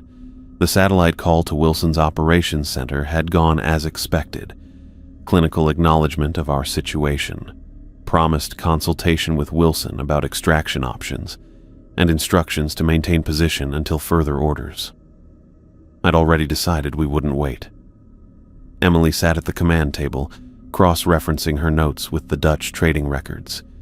Dark circles shadowed her eyes. "Anything useful?" I asked, pouring coffee into her empty cup. "Patterns," she replied without looking up. "The Vatu didn't just disappear. They followed their dead into the jungle, one by one." Scott approached from his watch position, movements precise but eyes darting toward shadows between trees. His right hand never strayed far from his holstered sidearm. "Perimeter secure," he reported mechanically. "No movement since 0400. I noted the slight tremor in his fingers, the sheen of sweat despite the cool morning air. "Get some rest before we move out. I need you sharp." He nodded but remained standing at the edge of the command area, staring at something over my left shoulder.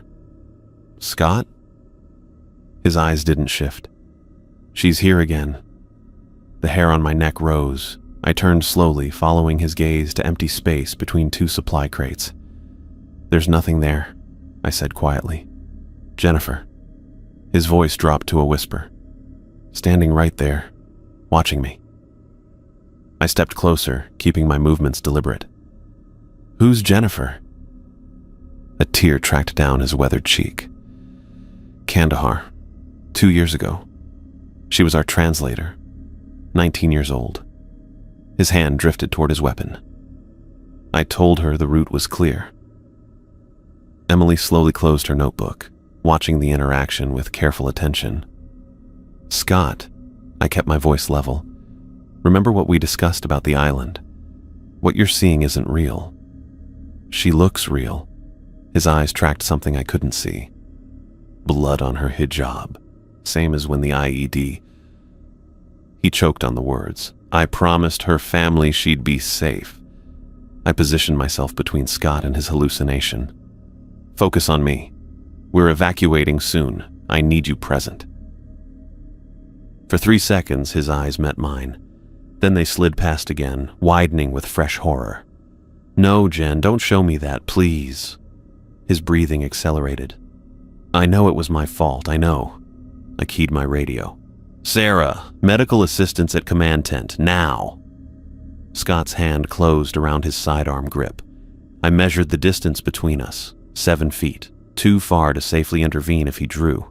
Scott, listen to me. I need you to move away from your weapon. He didn't seem to hear. I'm sorry, Jen. I'm so sorry. Tears flowed freely now. I should have checked the route myself. I should have been in that vehicle. Sarah appeared at the tent entrance, medical kit in hand. I signaled her to wait. Tell me about Jennifer, I said, taking one careful step forward. What was she like? The question seemed to momentarily break through. Scott blinked, focused on me again. Smart, spoke 4 languages, wanted to study in America after her contract. She sounds remarkable. She was. His hand relaxed slightly on his weapon. She trusted me. I took another step. 5 feet now. The island is using your grief, Scott. Whatever you're seeing isn't Jennifer. It's something else wearing her face. His eyes darted back to the empty space. She's crying now, says I abandoned her. You didn't abandon her. You're honoring her by surviving. 4 feet between us, almost close enough to reach his weapon if needed. Step away from the hallucination. Come with us to the beach. For 7 heartbeats, I thought I'd reached him. His hand fell away from his sidearm. His shoulders straightened. Then he screamed, No, get away from her! His weapon cleared the holster in one fluid motion. 3 shots cracked across the clearing. Precise, controlled fire at the empty space between supply crates. Robert emerged from his tent at the sound, eyes wide. What the hell? Get down! I shouted, already moving towards Scott, but I was 3 seconds too late. Scott's expression shifted from rage to horror as he stared at the space where he'd fired. No, Jen, not again. His voice broke. I can't fail you twice. The weapon swung upward in one smooth motion. Scott! I lunged forward. The 4th shot echoed differently from the first 3. Scott collapsed backward, the entry wound centered perfectly beneath his chin. The exit wound sprayed across the supply crates behind him. His body hit the ground with a final, hollow thud. Silence spread across the camp for 12 seconds. I moved to Scott first, checking for pulse out of procedure rather than hope. Nothing. His eyes stared upward, finally free from whatever torment he'd been seeing. Secure his weapon, I told Robert, who stood frozen at the edge of the clearing. Sarah approached cautiously, medical kit held loosely at her side. There's nothing I can do. I know. I closed Scott's eyes with my palm. 3rd death in less than 24 hours. Emily had already begun documenting the scene, her camera clicking methodically. Her hands trembled slightly, but her voice remained steady. Did he say who Jennifer was?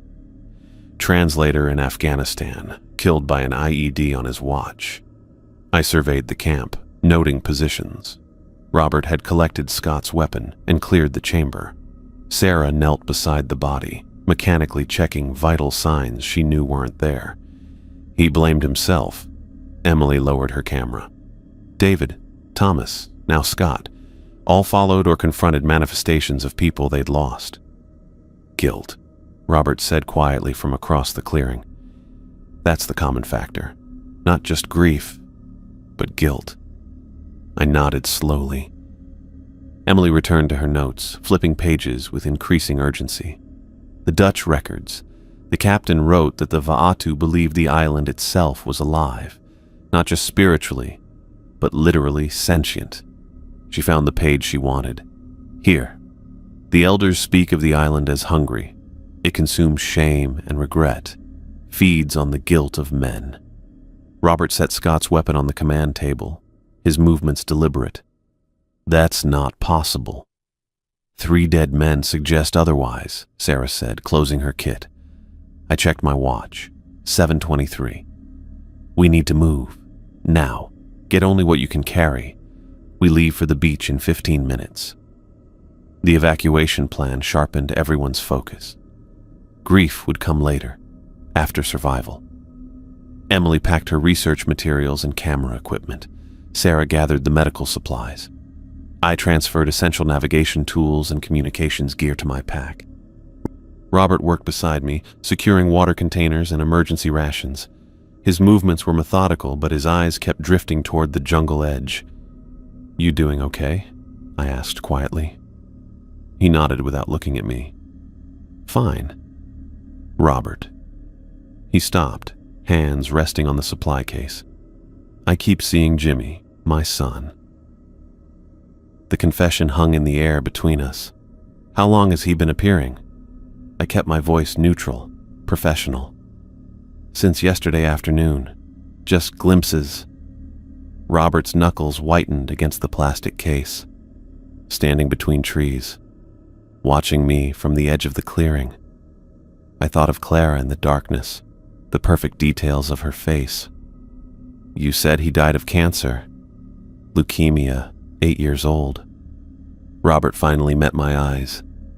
I never told anyone the rest of it. Emily had paused her packing, listening while pretending not to.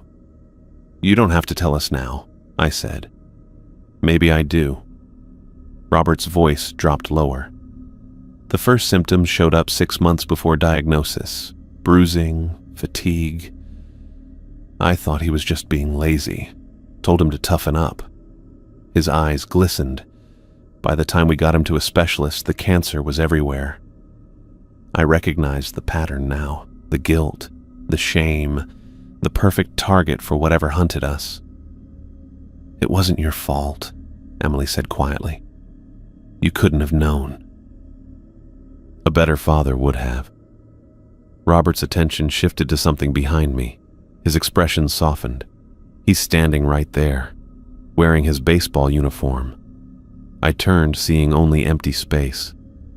Robert, listen to me. What you're seeing isn't your son. It's using his memory against you. He looks so real. Robert's voice became distant. He's smiling. Wants to show me something by the stones. Sarah finished packing the medical supplies. We need to leave, now. I positioned myself directly in front of Robert, breaking his line of sight. Focus on me. We're evacuating. I need you with us. For 2 seconds, he seemed... We kept a sustainable pace through the thickening jungle. 2.7 miles to the beach. Approximately 2 hours at normal hiking speed. But nothing about this was normal. The whispers started 23 minutes into our march. Distant at first, then closer. Familiar voices calling from between trees. I checked my watch. 8:15 in the morning. Full daylight, which should have been reassuring. It wasn't. Keep moving, I told Emily and Sarah. Eyes forward. Focus on the trail. The undergrowth grew denser as we descended from the plateau. Broad-leaved plants slapped against our legs. Fallen logs created obstacles we needed to climb over or detour around. I tracked our progress using the GPS unit, marking each quarter mile with quiet announcements to maintain a sense of measured progress. Stay 5 feet apart, I instructed. Close enough to help each other, far enough not to tangle if someone falls. Emily limped slightly but maintained pace, her backpack stuffed with research materials and camera equipment. Sarah followed 15 feet behind us, her movements mechanical. She hadn't spoken since we left camp. 1 mile down, I announced at 8:47, maintaining course southeast. The whispers grew more distinct. A child's laughter from my left, a man's voice calling Sarah's name from the right. I ignored them, focusing on the trail markers I'd cut during our inbound journey. "They're getting louder," Emily said, her voice tight with controlled fear. "It's not real," I reminded her. "Whatever you hear, whatever you see, it's the island using memories against us." Behind us, Sarah stumbled over an exposed root. When I turned to check on her, she was staring into the dense foliage to our west. "Sarah, eyes forward," I called. She didn't respond. Her head tilted slightly, listening to something only she could hear. I backtracked the 7 steps to reach her. "Sarah, we need to keep moving." "Do you hear that?" she asked, still staring into the jungle. "Don't engage with it," I said firmly. "Remember what happened to the others." She blinked, focusing on my face for a moment. "Right. Sorry." We continued forward. The path narrowed as we entered an area of twisted vines and thorny bushes. I used my machete to clear the worst sections, measuring each swing to conserve energy while maintaining forward momentum. At 9:22, Emily caught her boot on a hidden root and pitched forward. I caught her arm before she hit the ground, but her ankle twisted beneath her. She gasped in pain. "How bad?" I asked, helping her to a fallen log. Emily rotated her ankle carefully, wincing. "Not broken. Sprained, maybe." She pushed herself up, testing weight on it. "I can walk." Her face paled when she put full pressure on it, but she didn't complain. I noted the swelling already visible above her boot top. "We'll slow our pace," I decided. Better to reach the beach intact than risk further injury. Sarah had stopped 10 feet behind us, staring at a gap between 2 massive banyan trees. Her posture had changed, head cocked to one side, body leaning slightly forward. "I hear splashing," she said, her voice oddly distant. I immediately moved to her side. "Sarah, focus on me." She didn't turn. "That's Maggie. At the lake." Emily exchanged a glance with me, recognition flickering in her eyes. Sarah had mentioned a sister who drowned. "Sarah," I spoke firmly, positioning myself directly in her line of sight. "What you're hearing isn't real. The island is using your memories." "It sounds just like her." Sarah's eyes were wide, seeing something beyond the physical jungle around us. "She's calling for help." I grabbed her arm. "We need to keep moving. The beach is 1.6 miles ahead." She pulled away with surprising strength. "You don't understand. She's in the water." Her voice broke. "She's drowning again." Emily limped closer, her research instincts overriding caution. "Sarah, you told us your sister's death was an accident, that you didn't blame yourself." Sarah laughed, a hollow, broken sound. "What else would I say? That I was supposed to be watching her? That I was on the phone with my boyfriend instead of paying attention?" Her eyes fixed on the space between trees. "I heard her call for help. I just didn't react fast enough." I recognized the escalating pattern from the others. The confession, the justification, the surrender to guilt. "Sarah, listen to me." I kept my voice level, authoritative. "What you're seeing isn't your sister. It's using her memory to trap you. She's right there." Sarah's expression softened into wonder. 16 years old, just like the day at the lake. She took a step toward the trees. "She's saying she forgives me." Emily tried a different approach. "What does the scientific data tell you, Sarah? There's no lake here, no physical presence.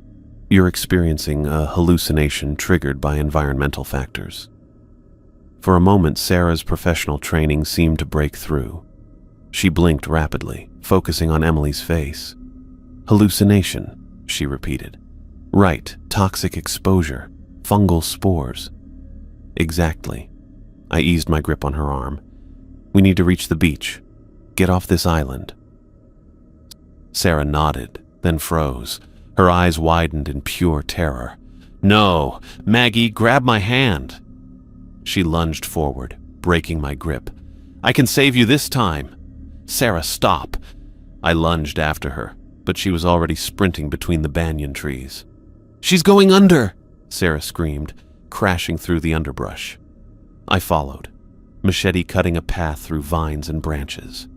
Emily called from behind, her injured ankle preventing her from keeping pace. I glimpsed Sarah 20 yards ahead, running with the desperate speed of someone trying to prevent a tragedy. "Sarah!" I shouted. "There's no water. There's no lake." She either didn't hear or didn't care. The jungle thickened around us, forcing me to slow to avoid injury. I lost sight of her for 17 seconds, following only the sound of breaking branches and her increasingly frantic calls. When I broke through into a small clearing, Sarah stood at its center, arms outstretched toward nothing. Her face showed pure anguish. "I can't reach you," she sobbed. "Maggie, please." I approached carefully, measuring each step. "Sarah, take my hand. We're going to walk back to the trail together." She didn't acknowledge me. Her body suddenly stiffened, head tilting as if listening. "Yes," she whispered. "I understand now." Warning signals flared through my mind, the same phrase Thomas had used before his fatal climb. "Sarah, don't." She turned toward me, tears streaking her face. "She needs me to come to her. I have to go into the water." "There is no water," I said firmly, reaching for her arm again. She twisted away with unexpected agility. "You don't see it, but I do. The lake. It's right there." She pointed to empty air. "Maggie's waiting for me." Before I could stop her, Sarah bolted across the clearing toward a tangle of vines and roots at its edge. I pursued immediately, but she had a 7-yard head start.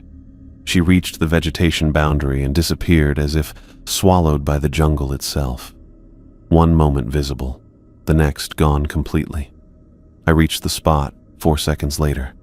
Where Sarah had passed, I found only a sheer drop, a natural sinkhole approximately 40 feet deep with jagged rock formations at its bottom.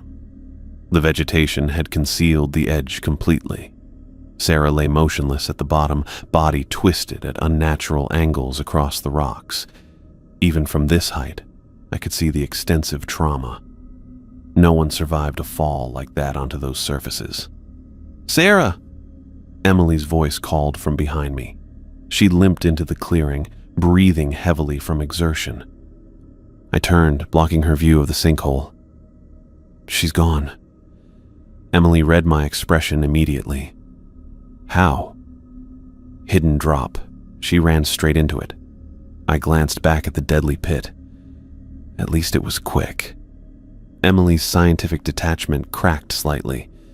We're the only ones left. I checked my GPS unit. 1.4 miles to the beach. We need to keep moving. "We can't just leave her there." Emily stared past me toward the sinkhole. "We have no retrieval equipment, no time." I made the call with cold practicality. "We document the coordinates, report it during extraction." Emily's face showed conflict between human emotion and survival necessity. Finally, she nodded. "Let me at least take pictures of the site." I allowed 30 seconds for documentation. Emily photographed the sinkhole and surroundings, logging the exact coordinates in her notebook with mechanical precision. Her hands trembled slightly, but her movements remained methodical. "We stay on the main trail," I said when she finished. "No deviations, no matter what we hear or see." Emily adjusted her pack, wincing as she put weight on her injured ankle. "The island's closing in on us. It knows we're trying to escape." I didn't argue with her assessment. The whispers had grown more insistent since Sarah's death, voices calling from every direction, movement glimpsed between trees that vanished when directly observed. We maintained forward progress despite Emily's injury. I offered my shoulder for support on the steeper sections, measuring our pace against the GPS distance remaining. The afternoon light filtered through the canopy at an increasingly sharp angle. Shadows lengthened around us. At 4:37, I spotted a break in the vegetation ahead. The tree line. Beach should be just beyond it. Emily's face showed relief mingled with exhaustion. "We're going to make it." I didn't share her optimism vocally. 5 people had died believing that same thing. The whispers intensified as we approached the final stretch of jungle. Not just whispers now, distinct voices speaking clearly from just behind trees, from shadows pooling between roots. "Daddy? Why are you leaving me here alone?" Clara's voice, perfect inflection, the exact tone she used when afraid of the dark. I kept walking. "You promised you'd never leave me again." Her voice cracked with hurt. "You promised after the divorce you'd always be there." 10 more yards to the tree line. I focused on Emily's labored breathing beside me, the physical reality of our movement forward.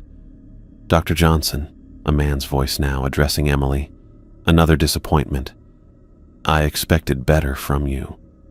Emily stumbled slightly. Her face paled. "Your father?" I asked without breaking stride. She nodded once, jaw tightening. "Don't listen," I advised. "Keep moving." 7 yards to the clearing.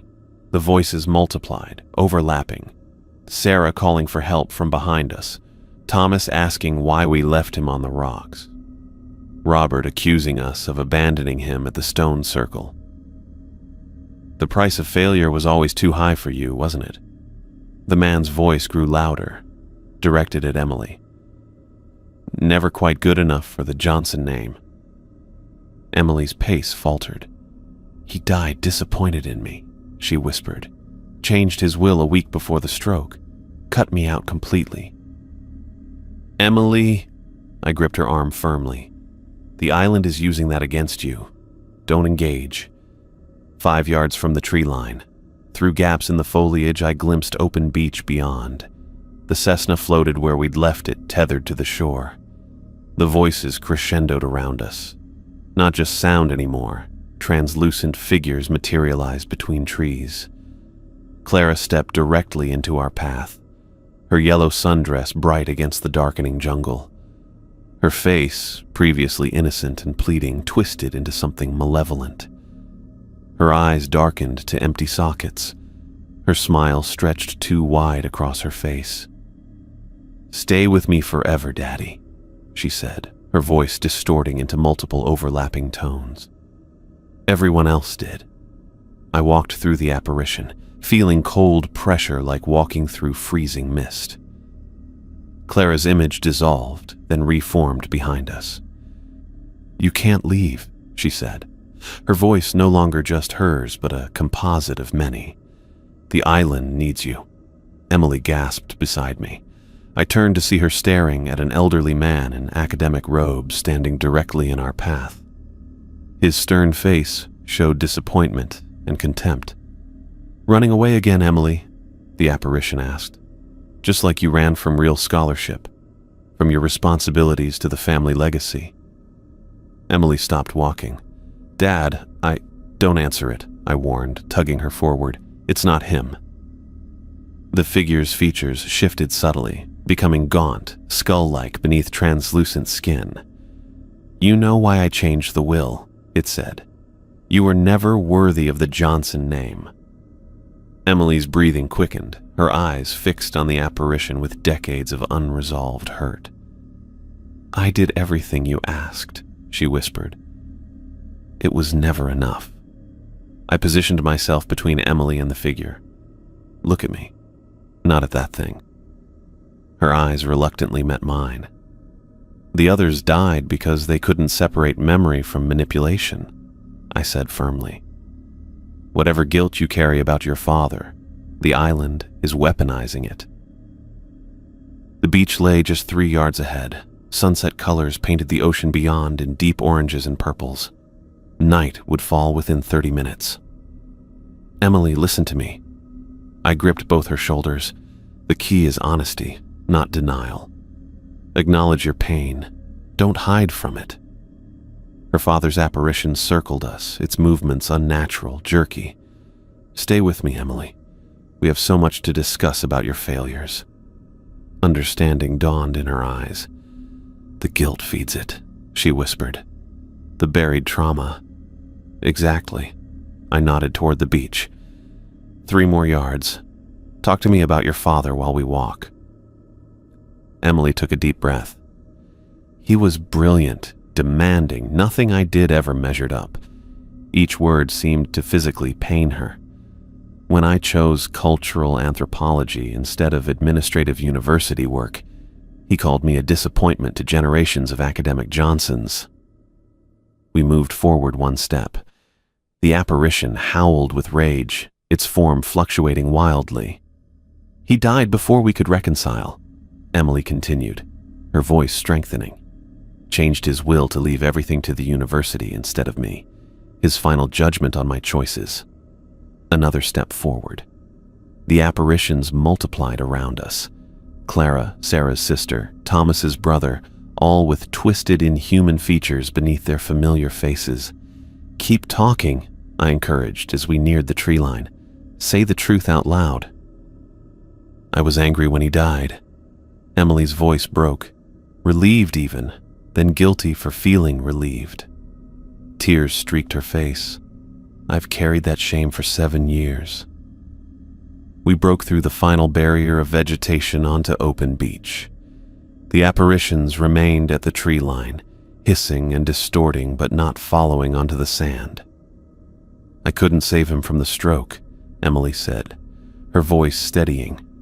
"Just like you couldn't save Clara from her accident, but I can accept that now."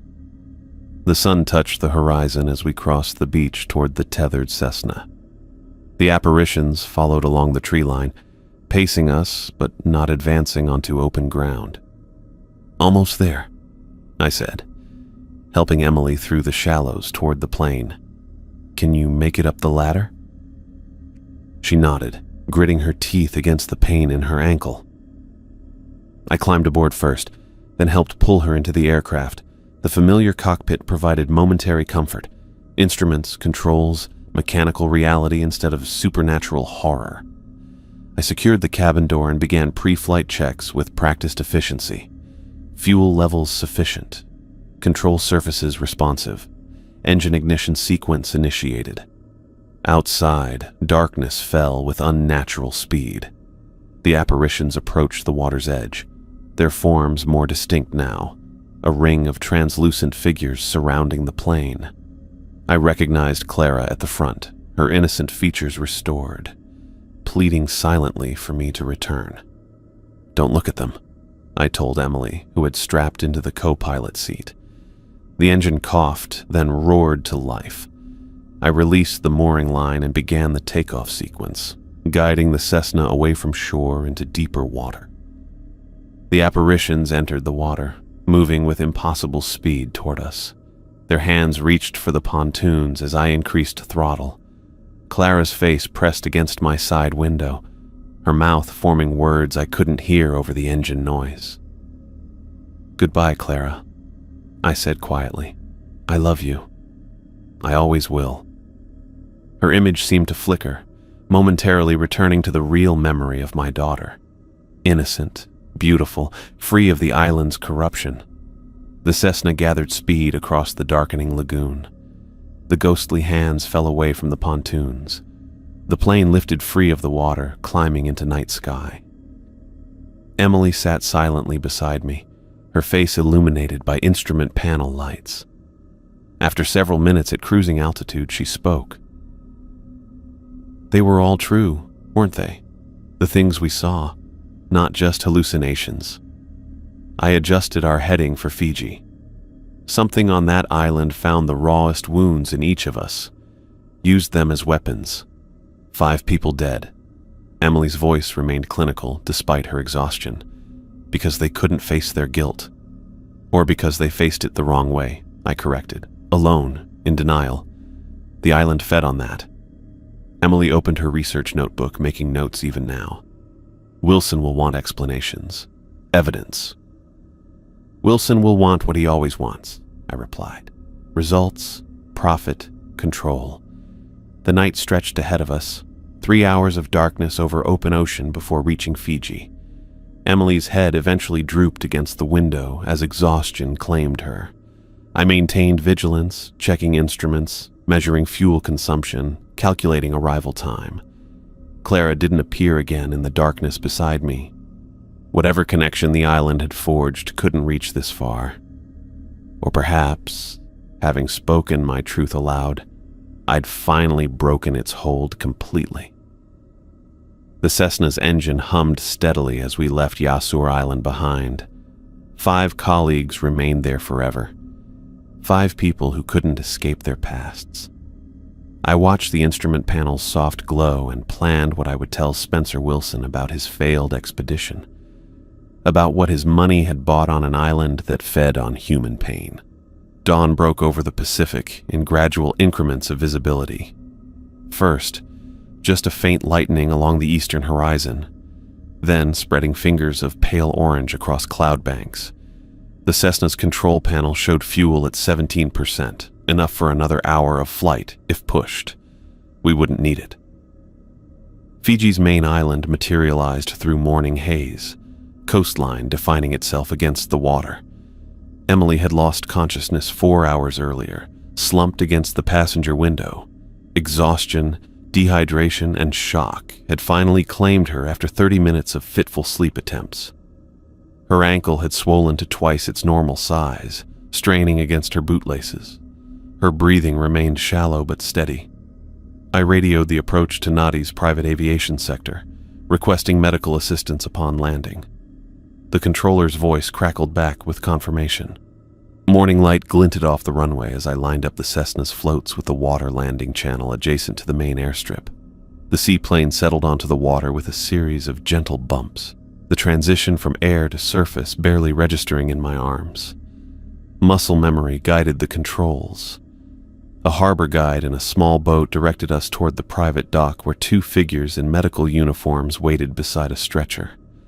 I shut down the engine and sat motionless for 27 seconds. My hands remained fixed on the controls. 5 people dead, 2 survivors. Nothing in the cargo hold but Emily's incomplete research notes and a few sealed botanical samples David had collected before his death. Emily stirred beside me as the plane bumped against the dock. "We made it," she mumbled, eyes struggling to focus. "We made it," I confirmed. "Medical team waiting. Your ankle needs attention." She nodded weakly. "Wilson?" "Not yet." I released my harness. "Let's get you taken care of first." The medical team boarded as I opened the cabin door. Their movements were efficient, practiced. They immobilized Emily's ankle, transferred her to the stretcher, and began a rapid assessment of her vital signs. The younger medic, a Fijian woman with quick eyes, glanced at me. "You require medical attention as well, sir?" I assessed my condition.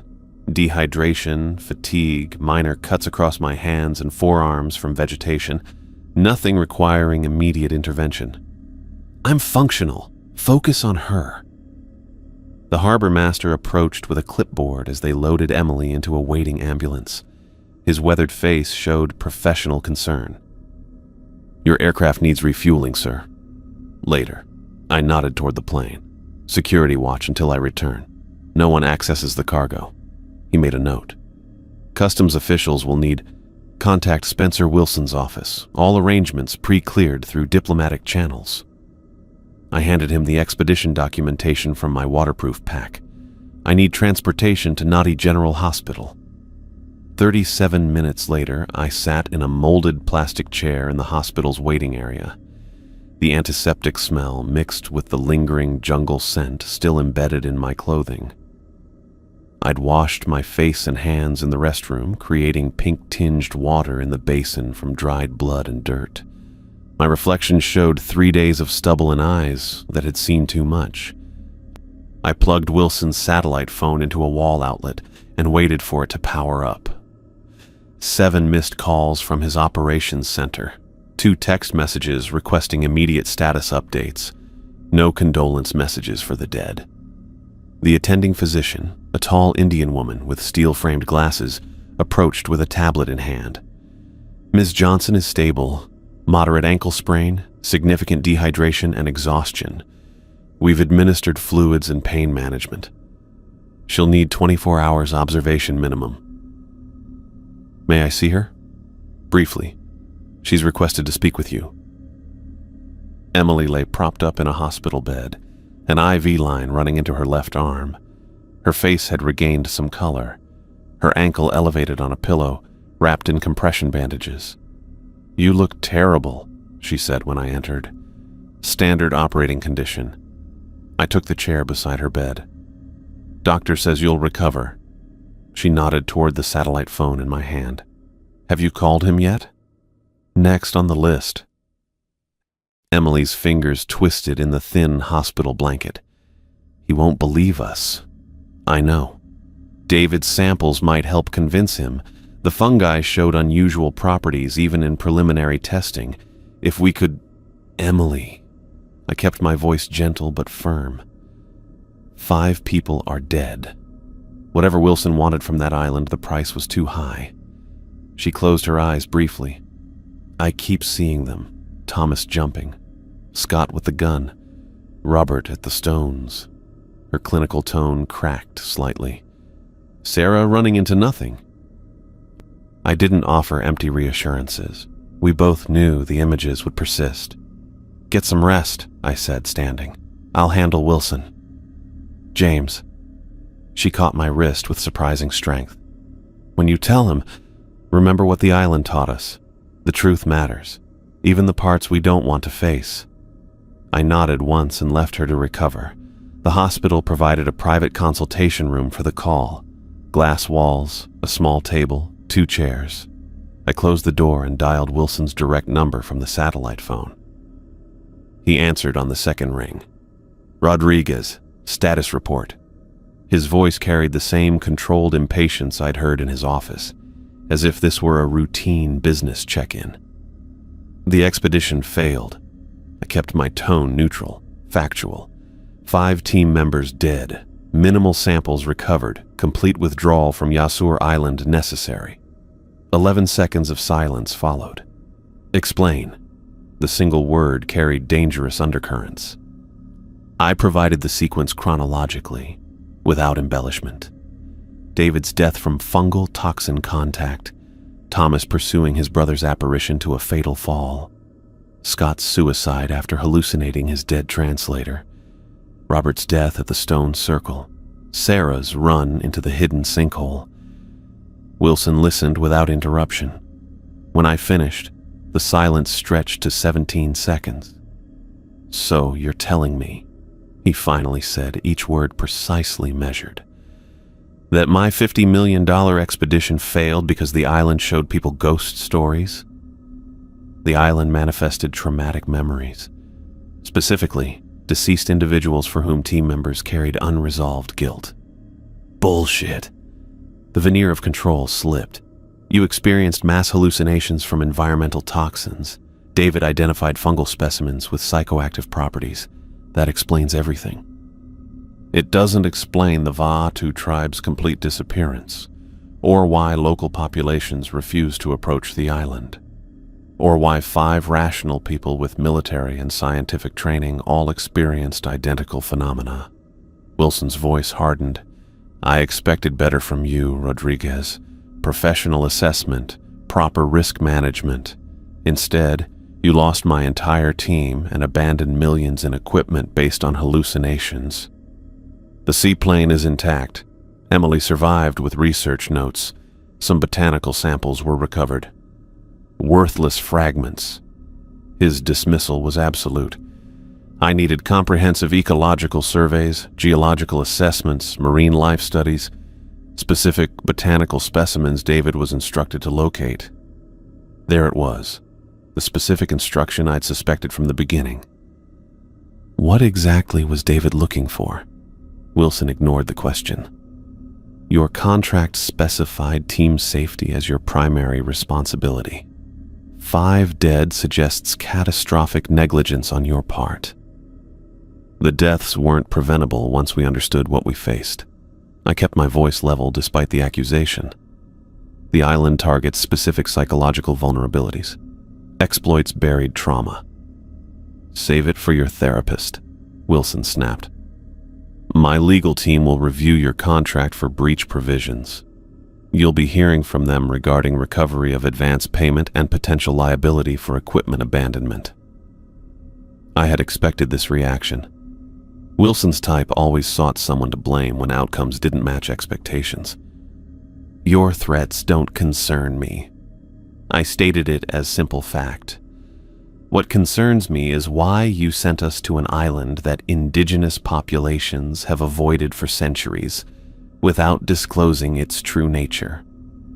I disclosed everything relevant in the briefing materials. You mentioned superstitions, not targeted supernatural phenomena that could identify and exploit psychological vulnerabilities. Wilson's laugh held no humor. "Listen to yourself, Rodriguez. Supernatural phenomena. You experienced toxic exposure combined with group hysteria in an isolated environment, nothing more. Emily has research confirming historical patterns.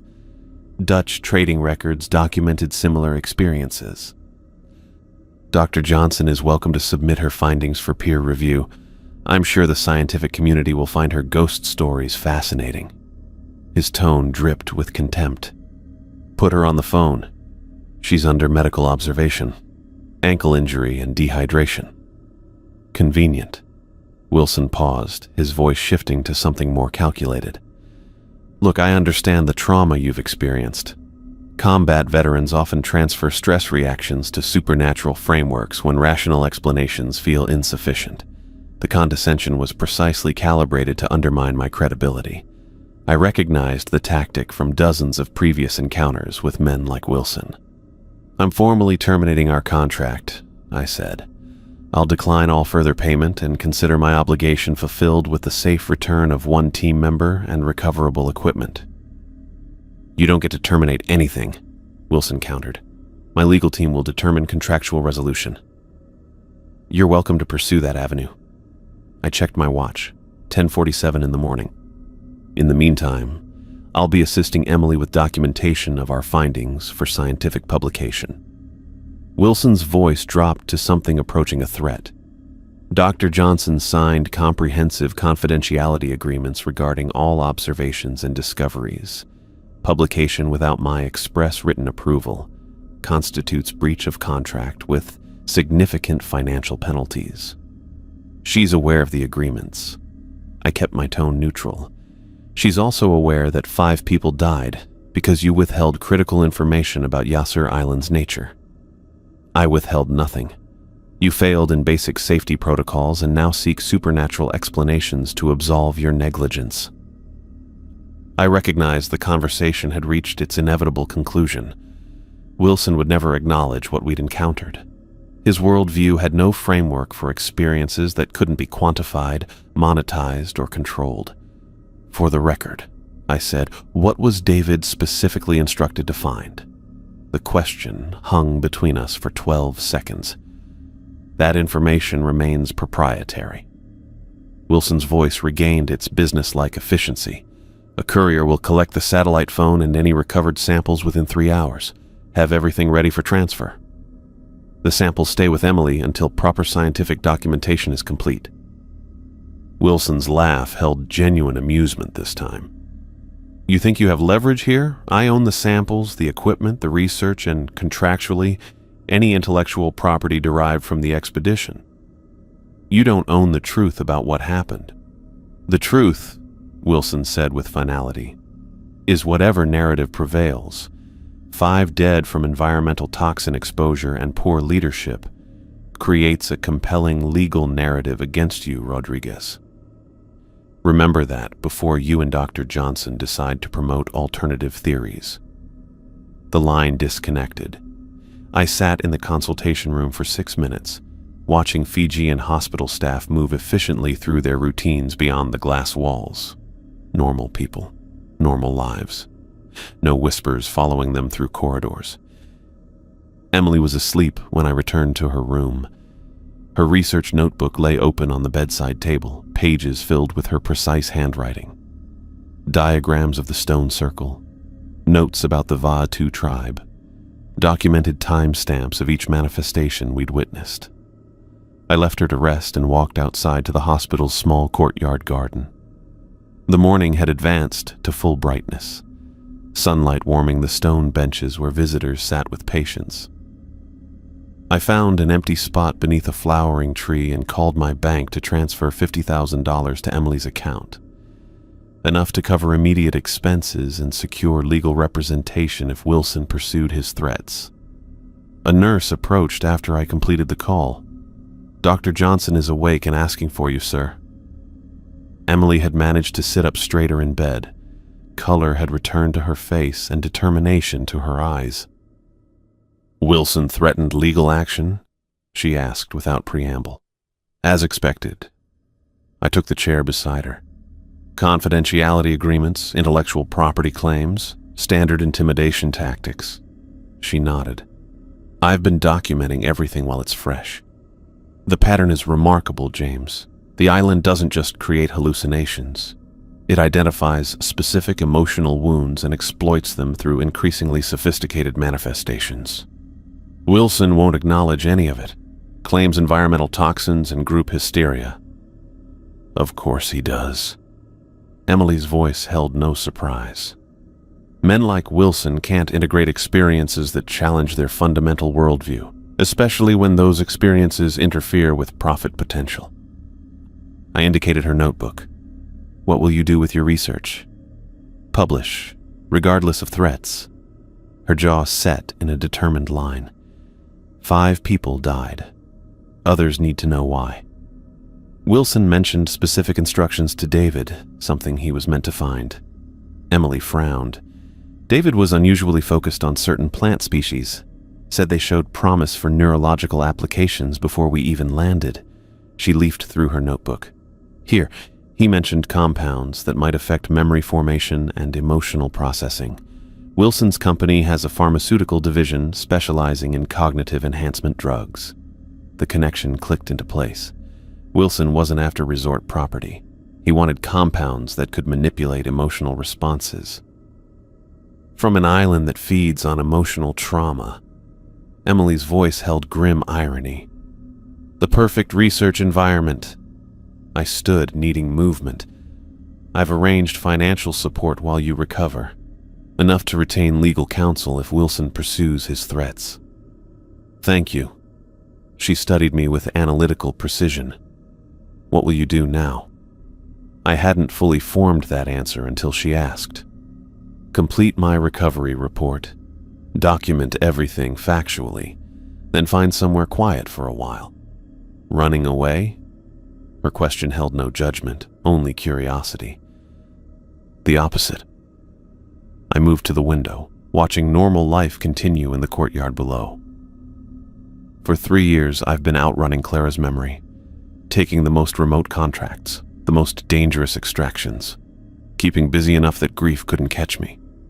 Emily nodded, understanding without need for elaboration. "The island showed me what happens when we bury trauma instead of facing it," I continued. 5 people died because they couldn't confront their guilt. I don't intend to make that mistake again. "Where will you go?" "Colorado." The decision formed as I spoke it. Clara's mother still lives there. I haven't visited the grave since the funeral. Emily made a note in her book. "The island targets unresolved trauma. Those who acknowledge their grief survived." "Write that in your paper," I said. "It might save lives." I left Emily to her documentation and returned to the airstrip where the Cessna floated tethered to the dock. The harbor master had posted a security guard as requested.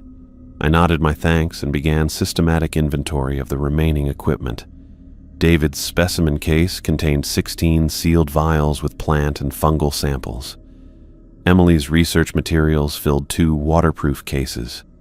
The rest, camping equipment, communications gear, scientific instruments, remained on Yasur Island, with the bodies of 5 people who couldn't escape their pasts.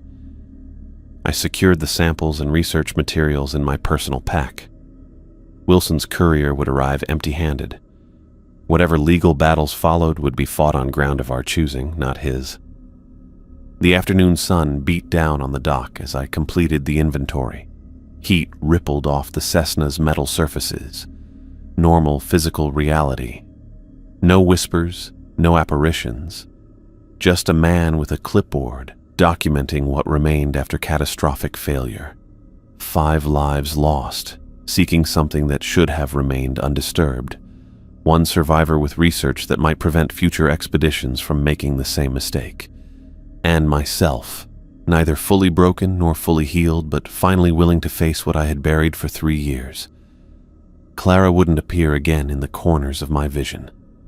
Not because the grief had vanished, but because I had finally accepted it as part of myself rather than something to outrun. The island had taught that lesson with brutal efficiency. I signed the final inventory page and handed it to the harbor master. The Cessna would remain in Fiji until ownership disputes were resolved. I had no need for it anymore. My next journey required different transportation. A commercial flight to Denver, then a rental car to the small mountain cemetery where a yellow sundress had been folded into a child-sized casket 3 years, 4 months, and 22 days ago. It was time to visit my daughter properly, without fear of what saying goodbye might unleash. Yasur Island had shown the deadly cost of hiding from grief. I would not pay that price again.